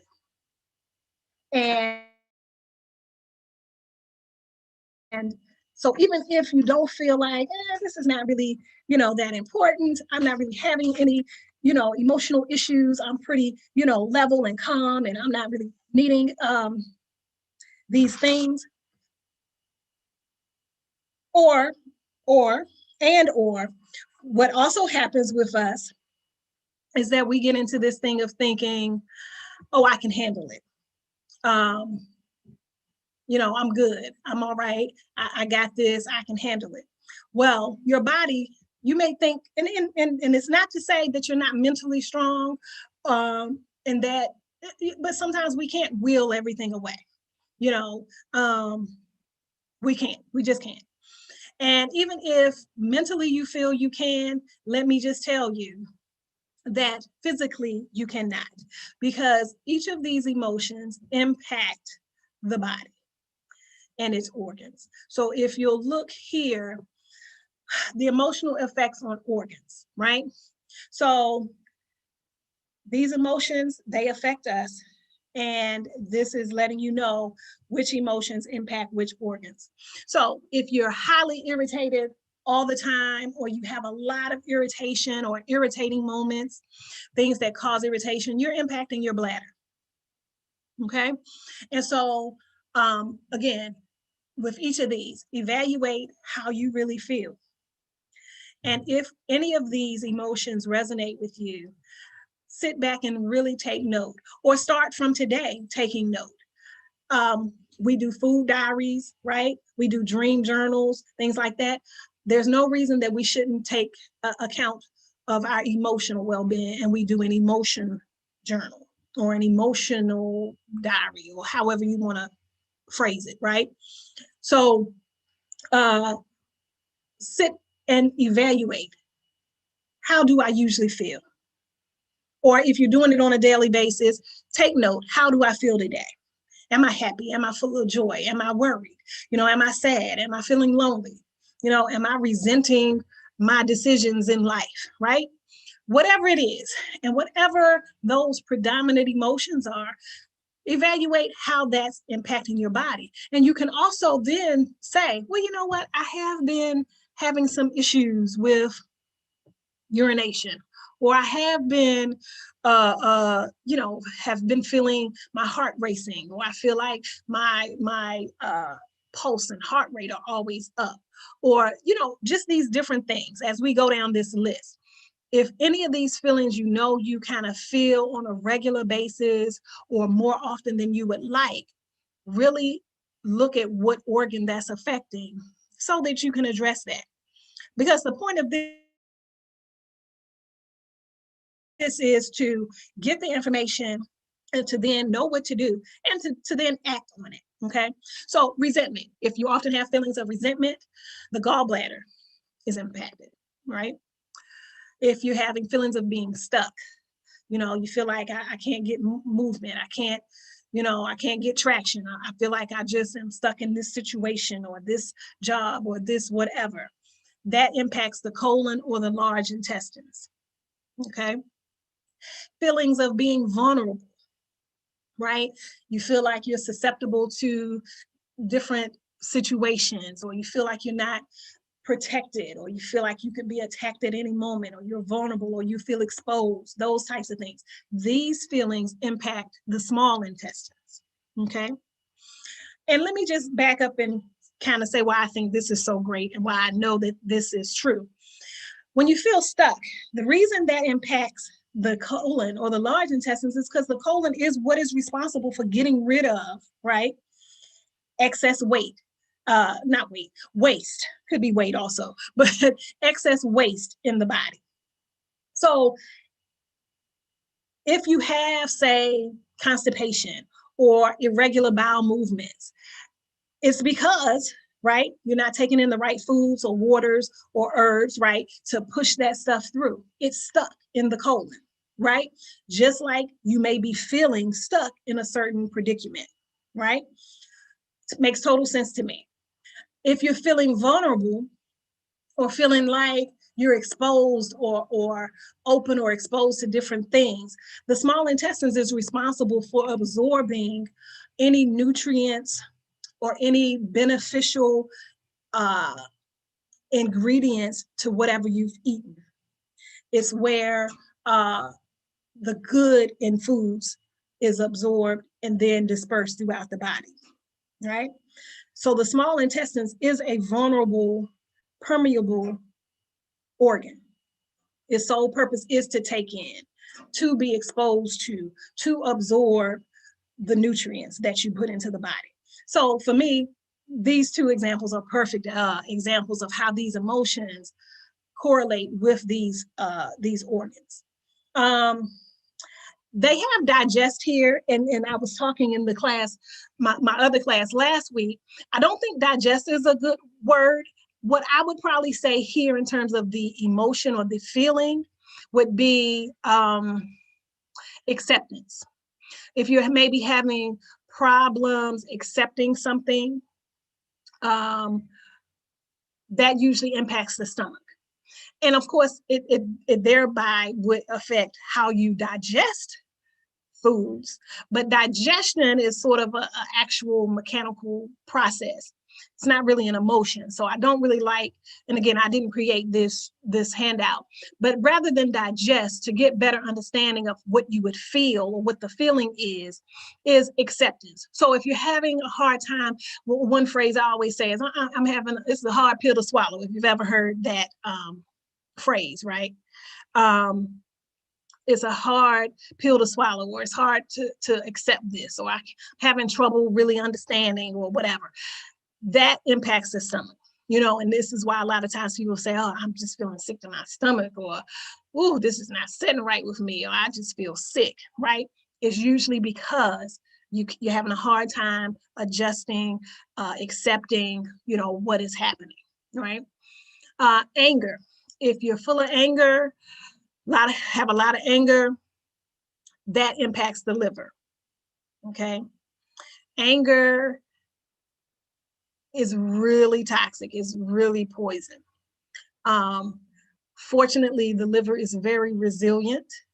It can replenish itself, even regrow itself, right? And that's great, because anger is so prevalent. And a lot of times we have so much anger that we have to, and there's a lot of reasons to treat the liver, right? If you take prescription drugs, or if you drink in excess, alcoholic beverages, or if you just know, or if you have skin issues, or you need to purify your blood. There's so many reasons to treat the liver, but the liver is one of those things that you can't go wrong.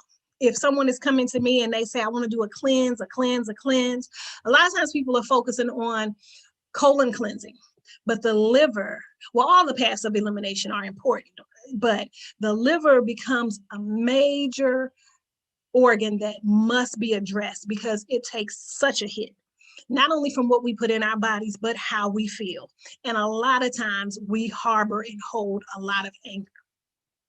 Now, at the same time that we hold a lot of anger, and a lot of times what we think is anger, or that we think what our predominant feeling is anger, in all essence, in most cases, it's fear. And so that's our next emotion. So I'm not saying that what I just said, that a lot of people have anger and that it's toxic. I'm not saying that's not true and that doesn't exist. But for as many times as we think we're angry, at the undertone of that, or the underlying issue of that, is fear. Okay? Fear impacts the kidneys, right?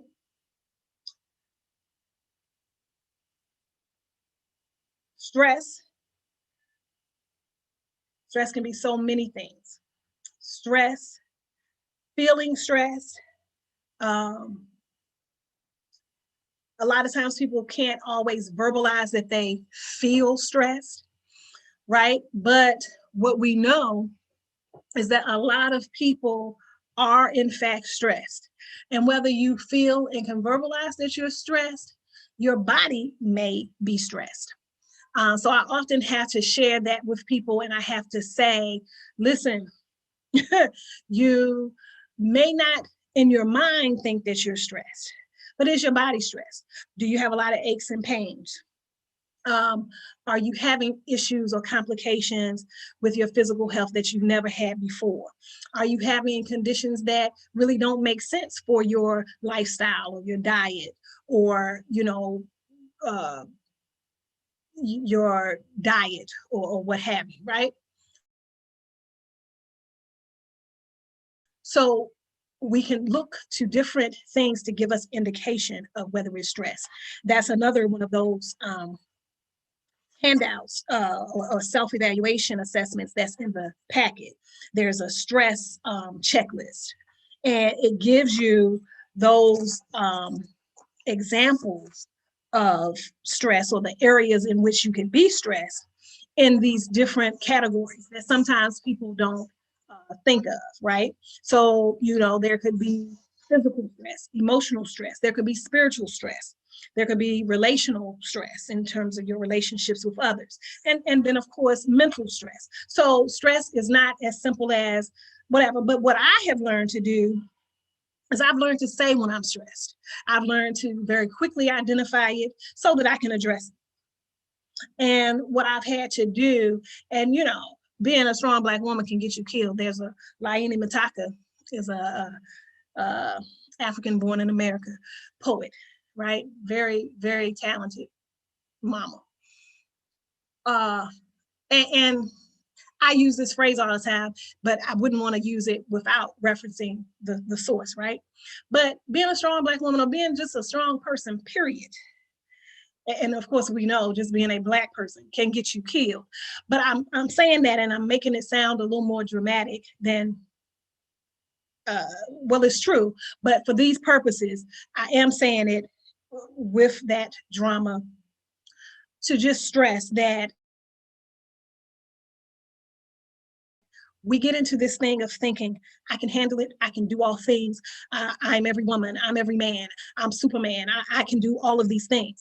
But what I have learned, and I am that type of person, but what I've also learned is that I have to say, because just like, you know, historically you have white folk that think, you know, oh, Black people, y'all can withstand it. Yeah, your backs are strong. Oh, you know, even when they were creating gynecological procedures and instruments, you know, they would test them out on Black women and feel like, oh, they don't feel pain the same way. She can handle it.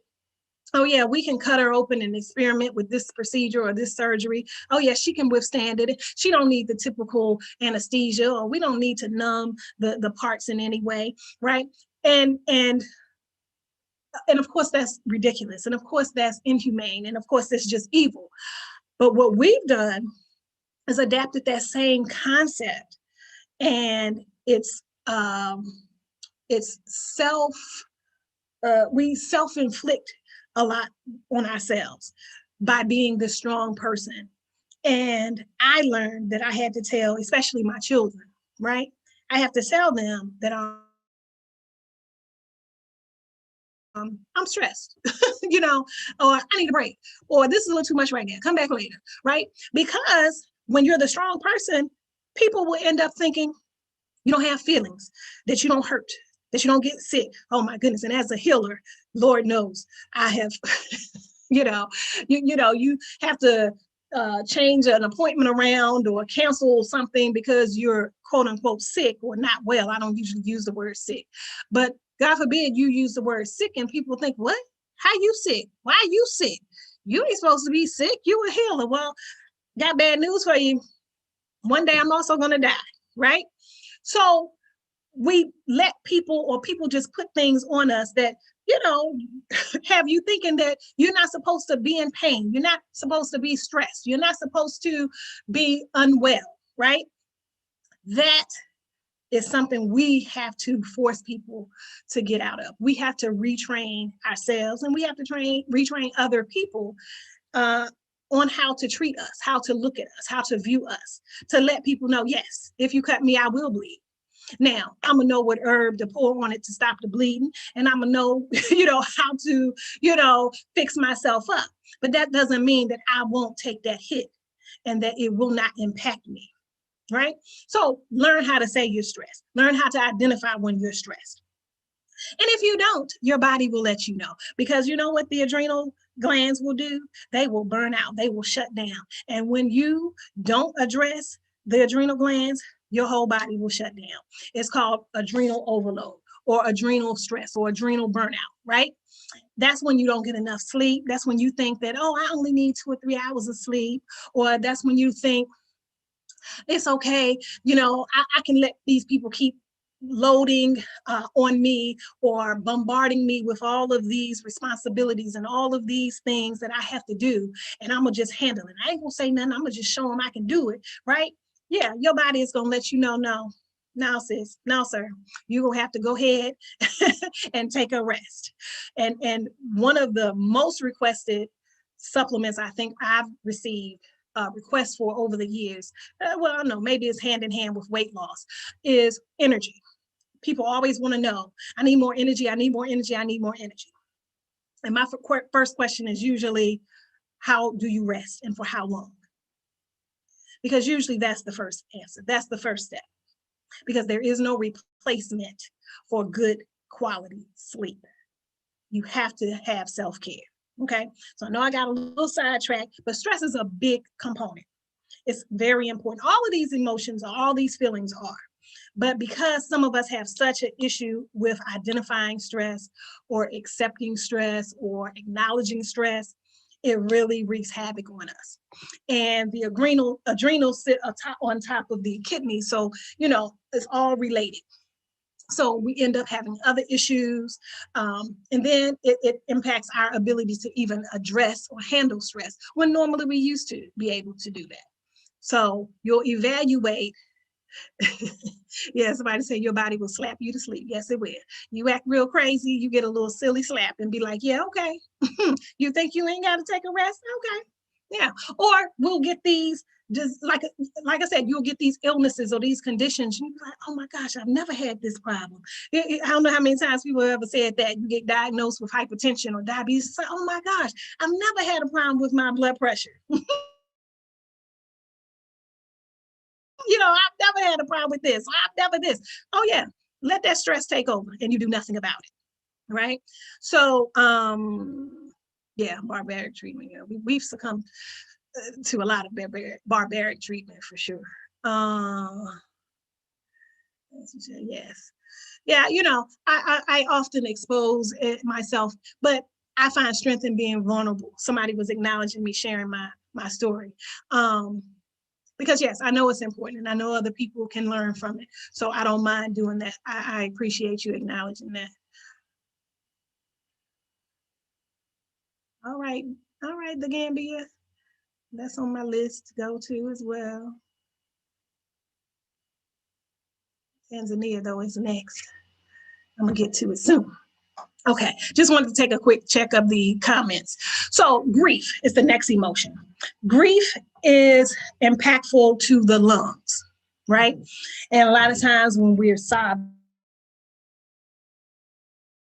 we're sad, we're full of grief, right? We can't catch our breath, right? And so this is another one of those that just makes perfect sense as to why or how that impacts the lungs, okay? Low self-esteem impacts both the pancreas and the spleen. You know, no one's going to value you like you value yourself. You have to have a high regard for yourself and unapologetically so, right? You have to do it and be okay with it. And it's not conceit or arrogance. It is self-love. And self-love, I don't know if y'all can hear my baby in the background, but she is really, okay. Thank you. But self-love is the best form of love and it's necessary. And you can't really move and do anything. And quite honestly, no one will really trust you or have confidence in you if you don't love and trust yourself. So I can't say enough about having a high esteem and a high regard for yourself in all your mistakes. With every misstep, with everything that you have done, still have very high esteem and regard for yourself. You will make mistakes, but you still have to live in your body. Your mind, your spirit will suffer if you feel like, you know, you're less than, okay? And that's another one of those things we have to retrain people, right? To place value in us. But no one will place value in us if we don't value ourselves, okay? And let me just talk a little bit about the pancreas, because most people only know about the pancreas or anything about what its function is if they're diabetic, right? Because the pancreas is what regulates the blood sugar, right? And only folk who have kind of had blood sugar issues will maybe know a little bit about the pancreas, and among other things it does, right? But the pancreas, if you destroy it or mess it up, it will wreak havoc on your body. And there are so many treacherous types of cancer. Pancreatic cancer, though, is one of those that will really take you out and really aggressively destroy your body. And so I only point that out to say low self-esteem, same thing. It will do a number on your entire being if you have low self-esteem, okay? A shock or excessive joy, or just this sort of heightened, state impacts the heart. And I think we can kind of easily understand that, right? Like, oh, you scared me to death, or, oh, and you always gave me a heart attack. These are phrases or things that people say, right? So we know very easily, I think, how shock or excessive joy can impact the heart. Confusion impacts the glands of the thyroid and the adrenals. We should always seek clarity in all things. That's one of my prayers that I often pray, make things clear, make things plain, so mental clarity, is a wonderful attribute. It's a wonderful quality to have. And in the regard of essential oils, there is an essential oil called clary sage that does just that. Not on the list either, but please add that as well, especially since it's kind of come up here. Clary sage is, it helps promote mental clarity, okay? And then unresponsiveness impacts the male and the female reproductive system, okay? And I think we can kind of see how that would fit. And unresponsive is just simply, there are folk who, I always say these are the people who are kind of numb. Like there's so much going on. Maybe stress has just overtaken them and consumed them, and they can't really respond or react. And they're just sort of despondent, right? And we know that this lack of flow and movement and what have you is also what happens when we can't perform sexually, or when organs are not working right to reproduce and procreate. There's an unresponsiveness to it. It's not functioning, it's not moving, it's not circulating as it should. So we know that kind of when we're stuck in a rut, these feelings can impact our reproductive system, okay? So I'm scrolling back up. And so this just gives sort of some physical conditions that some of the flower remedies can address. I know when I started, I said these primarily deal with the emotions, but there are some physical components or some physical benefits that flower remedies can help with. So this top part of this handout addresses that, right? So the vervain remedy is good for arthritis. Clematis is good for a lack of appetite. Chicory is good for cataract. Cataract is excess mucus. That's mucus. So there are herbs that are called anti-catarrhals. These are herbs that just help get rid of excess mucus in the body. So not just say from a cold or flu, but a lot of times in the colon, we'll have excess mucus from overeating like dairy products and meats and things like that. So chicory, this flower remedy, also helps with getting rid of excess mucus in the body. Gorse helps with certain chronic illnesses. We've already talked about gorse.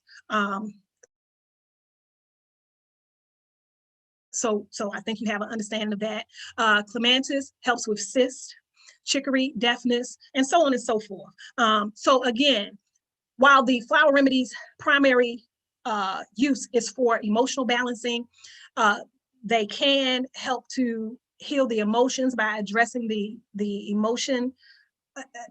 They can help heal the organs by addressing whatever emotion that it's suited to address. And then these flower remedies can also heal particular physical conditions as well. Okay.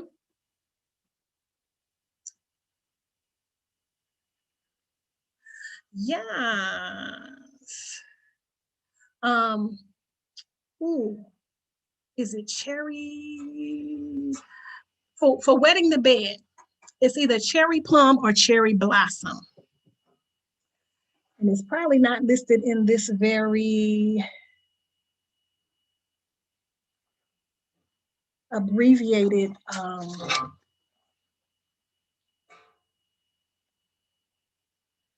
I want to say cherry plum is for bedwetting. But if you give me a second and I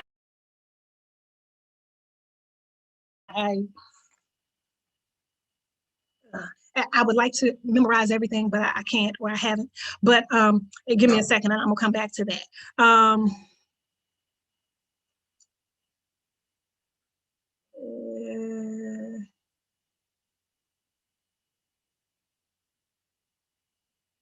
Yes, thank you, thank you. Yeah, I'm gonna tell the truth. I'm gonna tell it, the good, bad, and the ugly. Okay.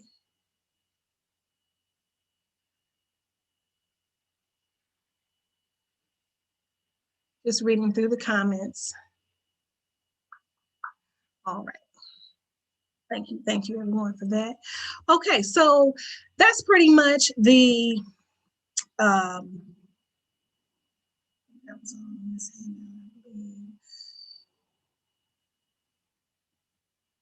I think we went through all of this. Okay. So yes, that is sort of the overview about homeopathics, essential oils, flower essences. The one handout that's also in this same section that we didn't go over last week. Yeah, I'm just scrolling back through.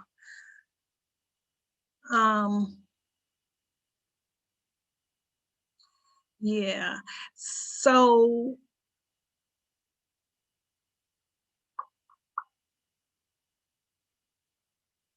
okay. I think okay, yes, please. Did we talk about SCA? I feel like we did.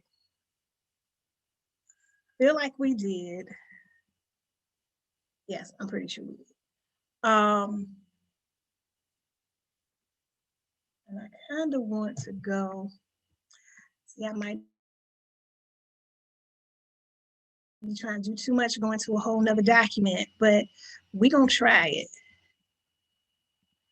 No, and that ain't even the right one. Okay. Nope, not that. Healing 2. Are you seeing my screen? Where you can see the new handout, cleansing and detoxing, right?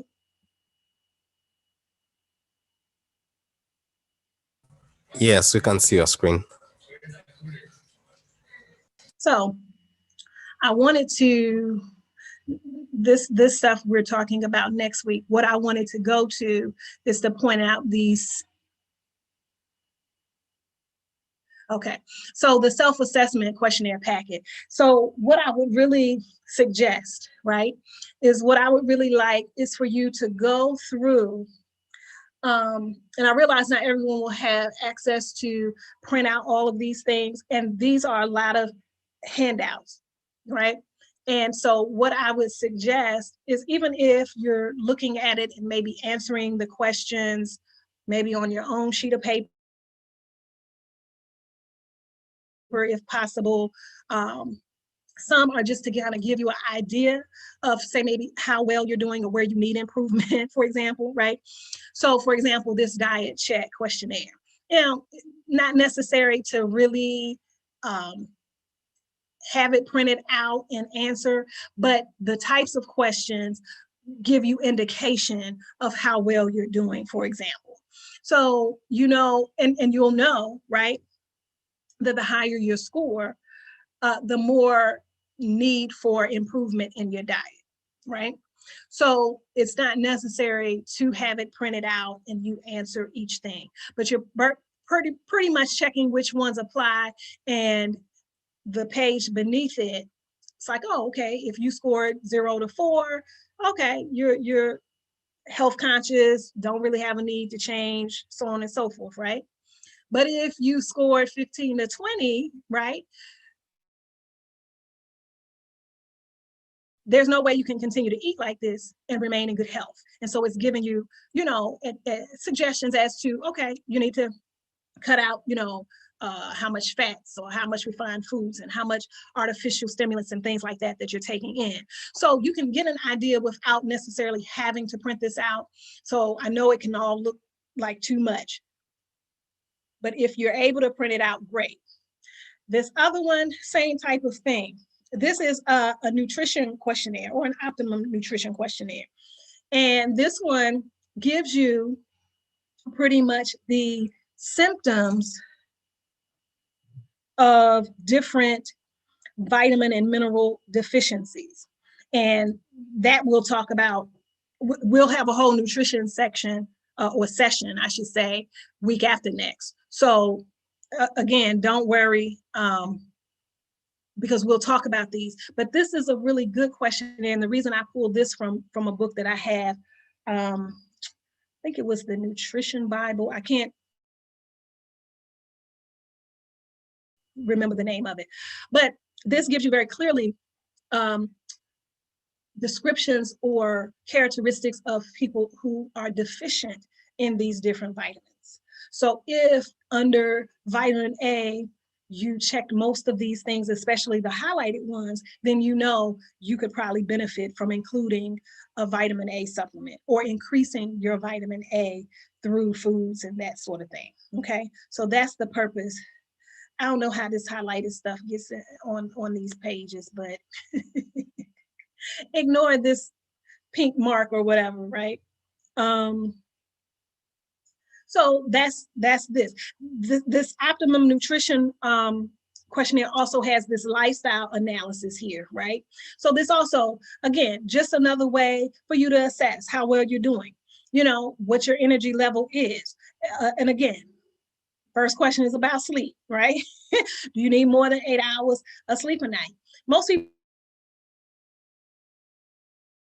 think no. You know, I have a friend that's a truck driver, and he really foolishly thinks that he can survive off of 2 or 3 hours of sleep. Well, you know, that's just not smart for yourself, and it's just not safe, period.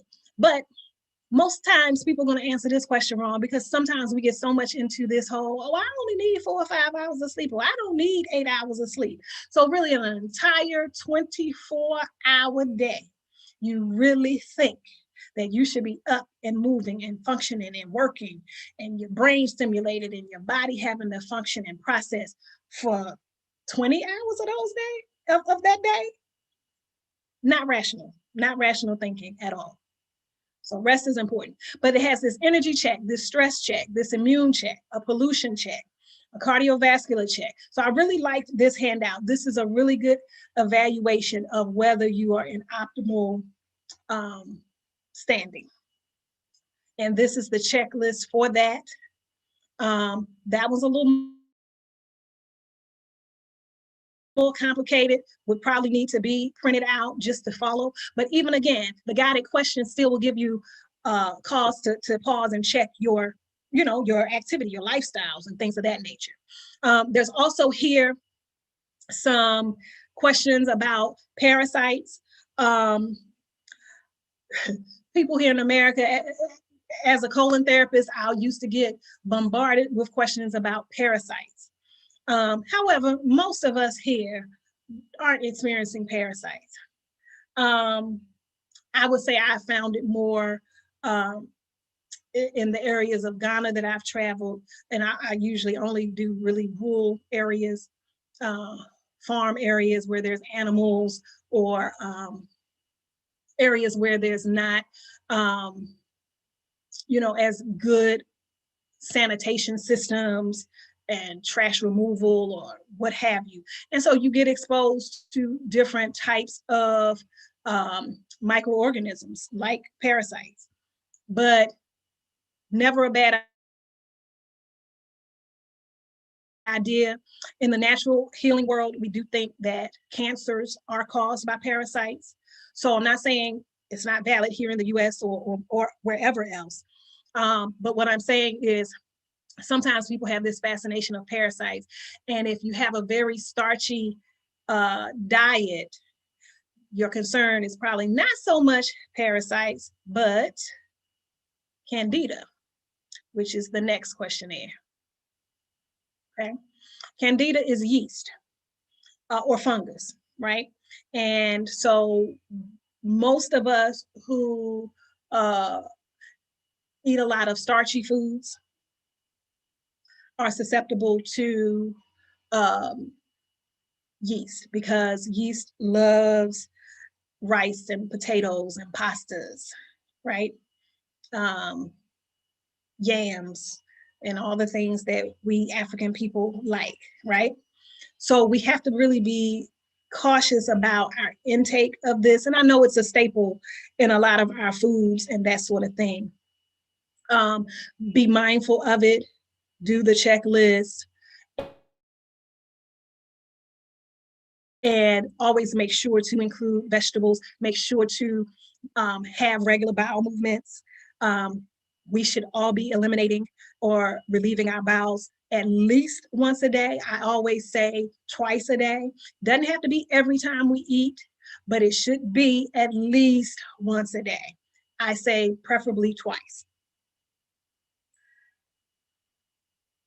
It's sort of like my take on sleep. There's no substitute for it. There's no, oh, I just can't, or I don't like to go in this place or that place, or because of this, I can't, I hold it for this or that. There's no replacement for relieving your bowels. You have to have bowel movements. And that will be the only way to, even if you take herbs, even if you eat well, you still have to eliminate. And so after taking whatever herbs that will kill parasites or will kill candida or yeast, you still have to flush it out the body. So, but candida is a big issue. So that's the questionnaire here. Another simple one that you may not need to print out, because you can get indication from how many yeses you're checking off with this handout. Mercury toxicity is another big one. A lot of the seafoods, a lot of the silver, or did not, the amalgams that are in our cavity fillings have mercury. A lot of shots or vaccinations have mercury in them. Some makeups, some other utensils and things that we use in the household. There are different things that contain mercury and other toxic metals. So that handout is for that. I already mentioned the stress symptom checklist. Please do that. And then this is the flower remedy checklist. So this is why I wanted to pull this up. I'd really love if this little pink little highlight thing here and this little green mark wasn't here. The green mark showed up earlier and it was erased. So if whoever can figure out how to erase that, that would be great. I was letting it go and acting like it didn't bother me, but it is, and it's not me. I didn't do it. But I think maybe if you reshare the screen, it might go away. Maybe. If I reshare, you asking a lot. I can barely share. You know what? I'm gonna be okay with it. I'm gonna be okay with it. I think you all can still see the questions or whatever, but yeah, because I didn't do it. But anyway, I'm trying. Yeah, I didn't do it. I was trying to figure if I did it. I'm generally not even touching the keyboard. But anyway, this is the handout about the flower remedies. It's a lot. Some of you may not feel it necessary to go through this, but you know, if you have the time, if you set some time aside to say, yeah, you know, let me do an evaluation of my feelings, I think that this is a wonderful start to really putting in check, you know, our emotional well-being. So like I said, it's 116. I think I said 117, but it's 116 questions.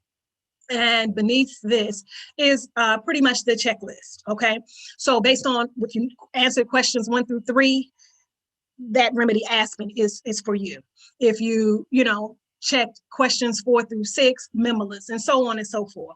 So each set of questions correlate to a particular flower remedy.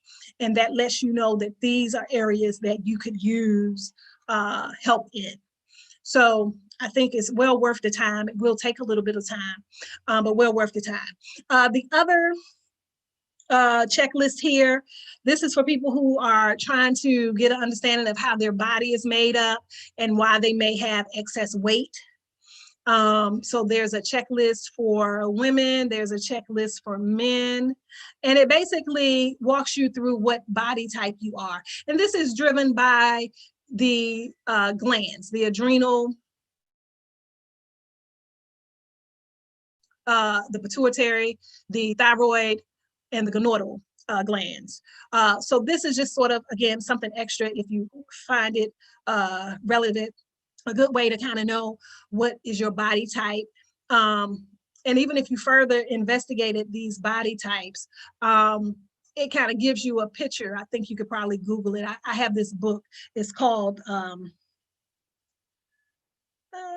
name of the book I'm forgetting, but it gives you a picture of what it looks like for each of these body types. So like if you know you have weight in your midsection, usually that's a thyroid body type. Or if you just sort of have fat evenly distributed all over the body, that's usually, you know, the adrenal type. The gonadal type is people who are heavy on the bottom, like heavy hips or bottom, that sort of thing. Then this handout, another handout about weight loss. There's one about hormonal dominance for women. I think that's the last one.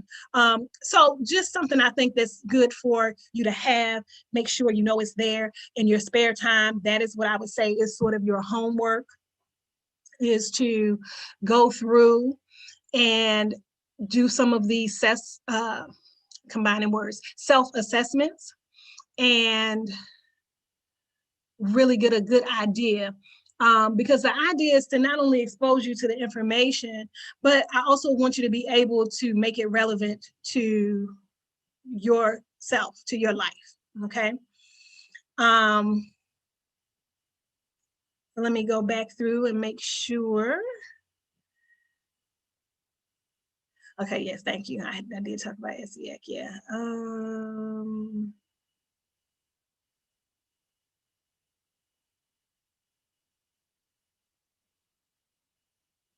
Okay, it's raining. Okay. So I think that if there are not any more questions, I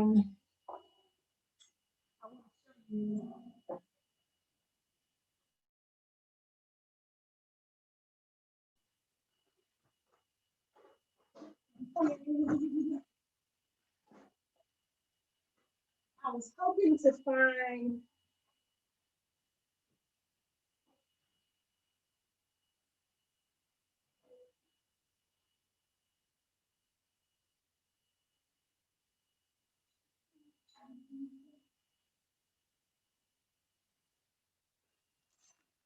from behind the curtain.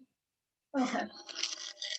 So I wanted to show you the rescue remedy 5.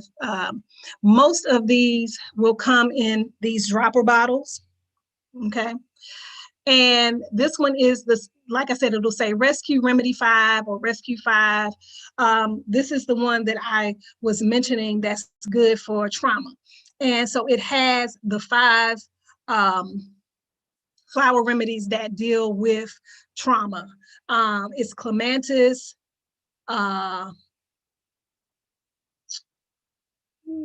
impatience, Star of Bethlehem, cherry plum, and rock rose.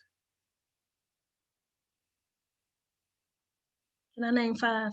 Cherry plum, impatience, rock rose, clematis. Did I say Star of Bethlehem? And minimalist, I think is the other one. But anyway, but a lot of the homeopathic stuff will come. I don't have any of those handy. The homeopathic stuff will come in little pellets, or tablets. The flower remedies will come in dropper bottles. And essential oils usually also will come in a little bottle of some kind. Usually it will have a dropper spout on it, and you'll use it drops at a time. But I think that we will come to a close now. Next week we will talk about detoxing and cleansing. We'll talk about the 5 paths of elimination. We'll talk about different fasts, different detox diets, different cleansings, recipes for smoothies, for juicing,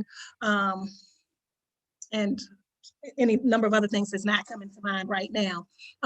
But that handout for your preparation for next week, that portion is going to be the one that says cleansing and detox. It's a PowerPoint presentation that I printed out and added to this.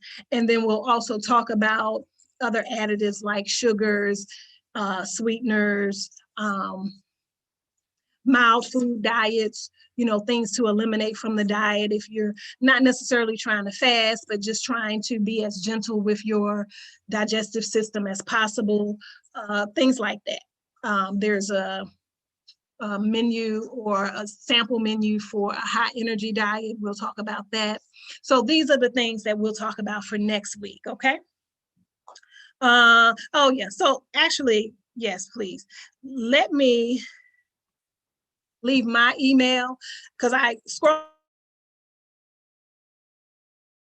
through and I know that someone asked about the packet. And if you're in the WhatsApp group, I did post it to that, and I can post it again. But what I'd like you to do, if you email me, because it's at least 2 or 3 people, I think, that sent their emails. Email me, and then I'll respond to the email with the packet of information. Okay, I think that will be easier, because then I'll be getting up again trying to get a pen to write down the emails. But yes, nanaakua1@gmail.com is my email. Now y'all showing me y'all faces at the end. 1, 2, 3.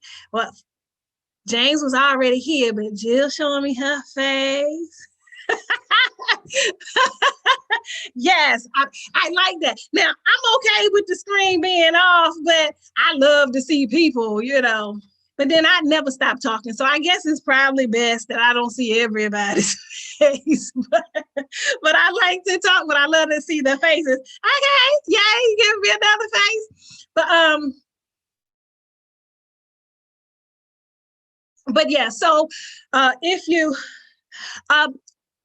Alex, they're asking how to join a WhatsApp group. You know what? Let me actually share an invite link for the WhatsApp group here. That's going to be active over the next 1 hour. So anyone who's able to join within an hour should have access to the group. Let me just. Yeah. So yes, if you all follow the link, because each week I kind of shared all of them at once just because I didn't have all of the lessons sort of separated out. But in case people didn't get it, I don't mind each week reposting that. And then just during class, making clear what we're going to be talking about in the coming week. That's just the easiest for me. Otherwise, I'd have to go rescan, these documents by each part. Just don't have it set up like that right now. But yes, how we operate is mainly through this WhatsApp. That's how we communicate the lessons or any documents that need to be uploaded or shared with the group, I should say. But again, I was used to, when I do my classes, I'm just used to emailing my students the package. So I kind of first offered that. But I think how we wanted to do it here was through the WhatsApp. But if you email me, I have no problem with the sharing of the packet via email. So whichever. Hey, look at the baby. Hey, look, man, I've been shooing her away, but she would have loved to been in the screen, believe me. So thank you all for joining me today. Hope you learned something. If you have any questions, feel free to email me, or you can post them in the WhatsApp platform as well. And next week we'll talk about cleansing and detox. And I hope you all have a wonderful rest of the weekend and wonderful week next week. And I'll see you back here next Saturday. Peace, everybody. All right. Thanks, Akula. See you next week. Thank you. Bye-bye.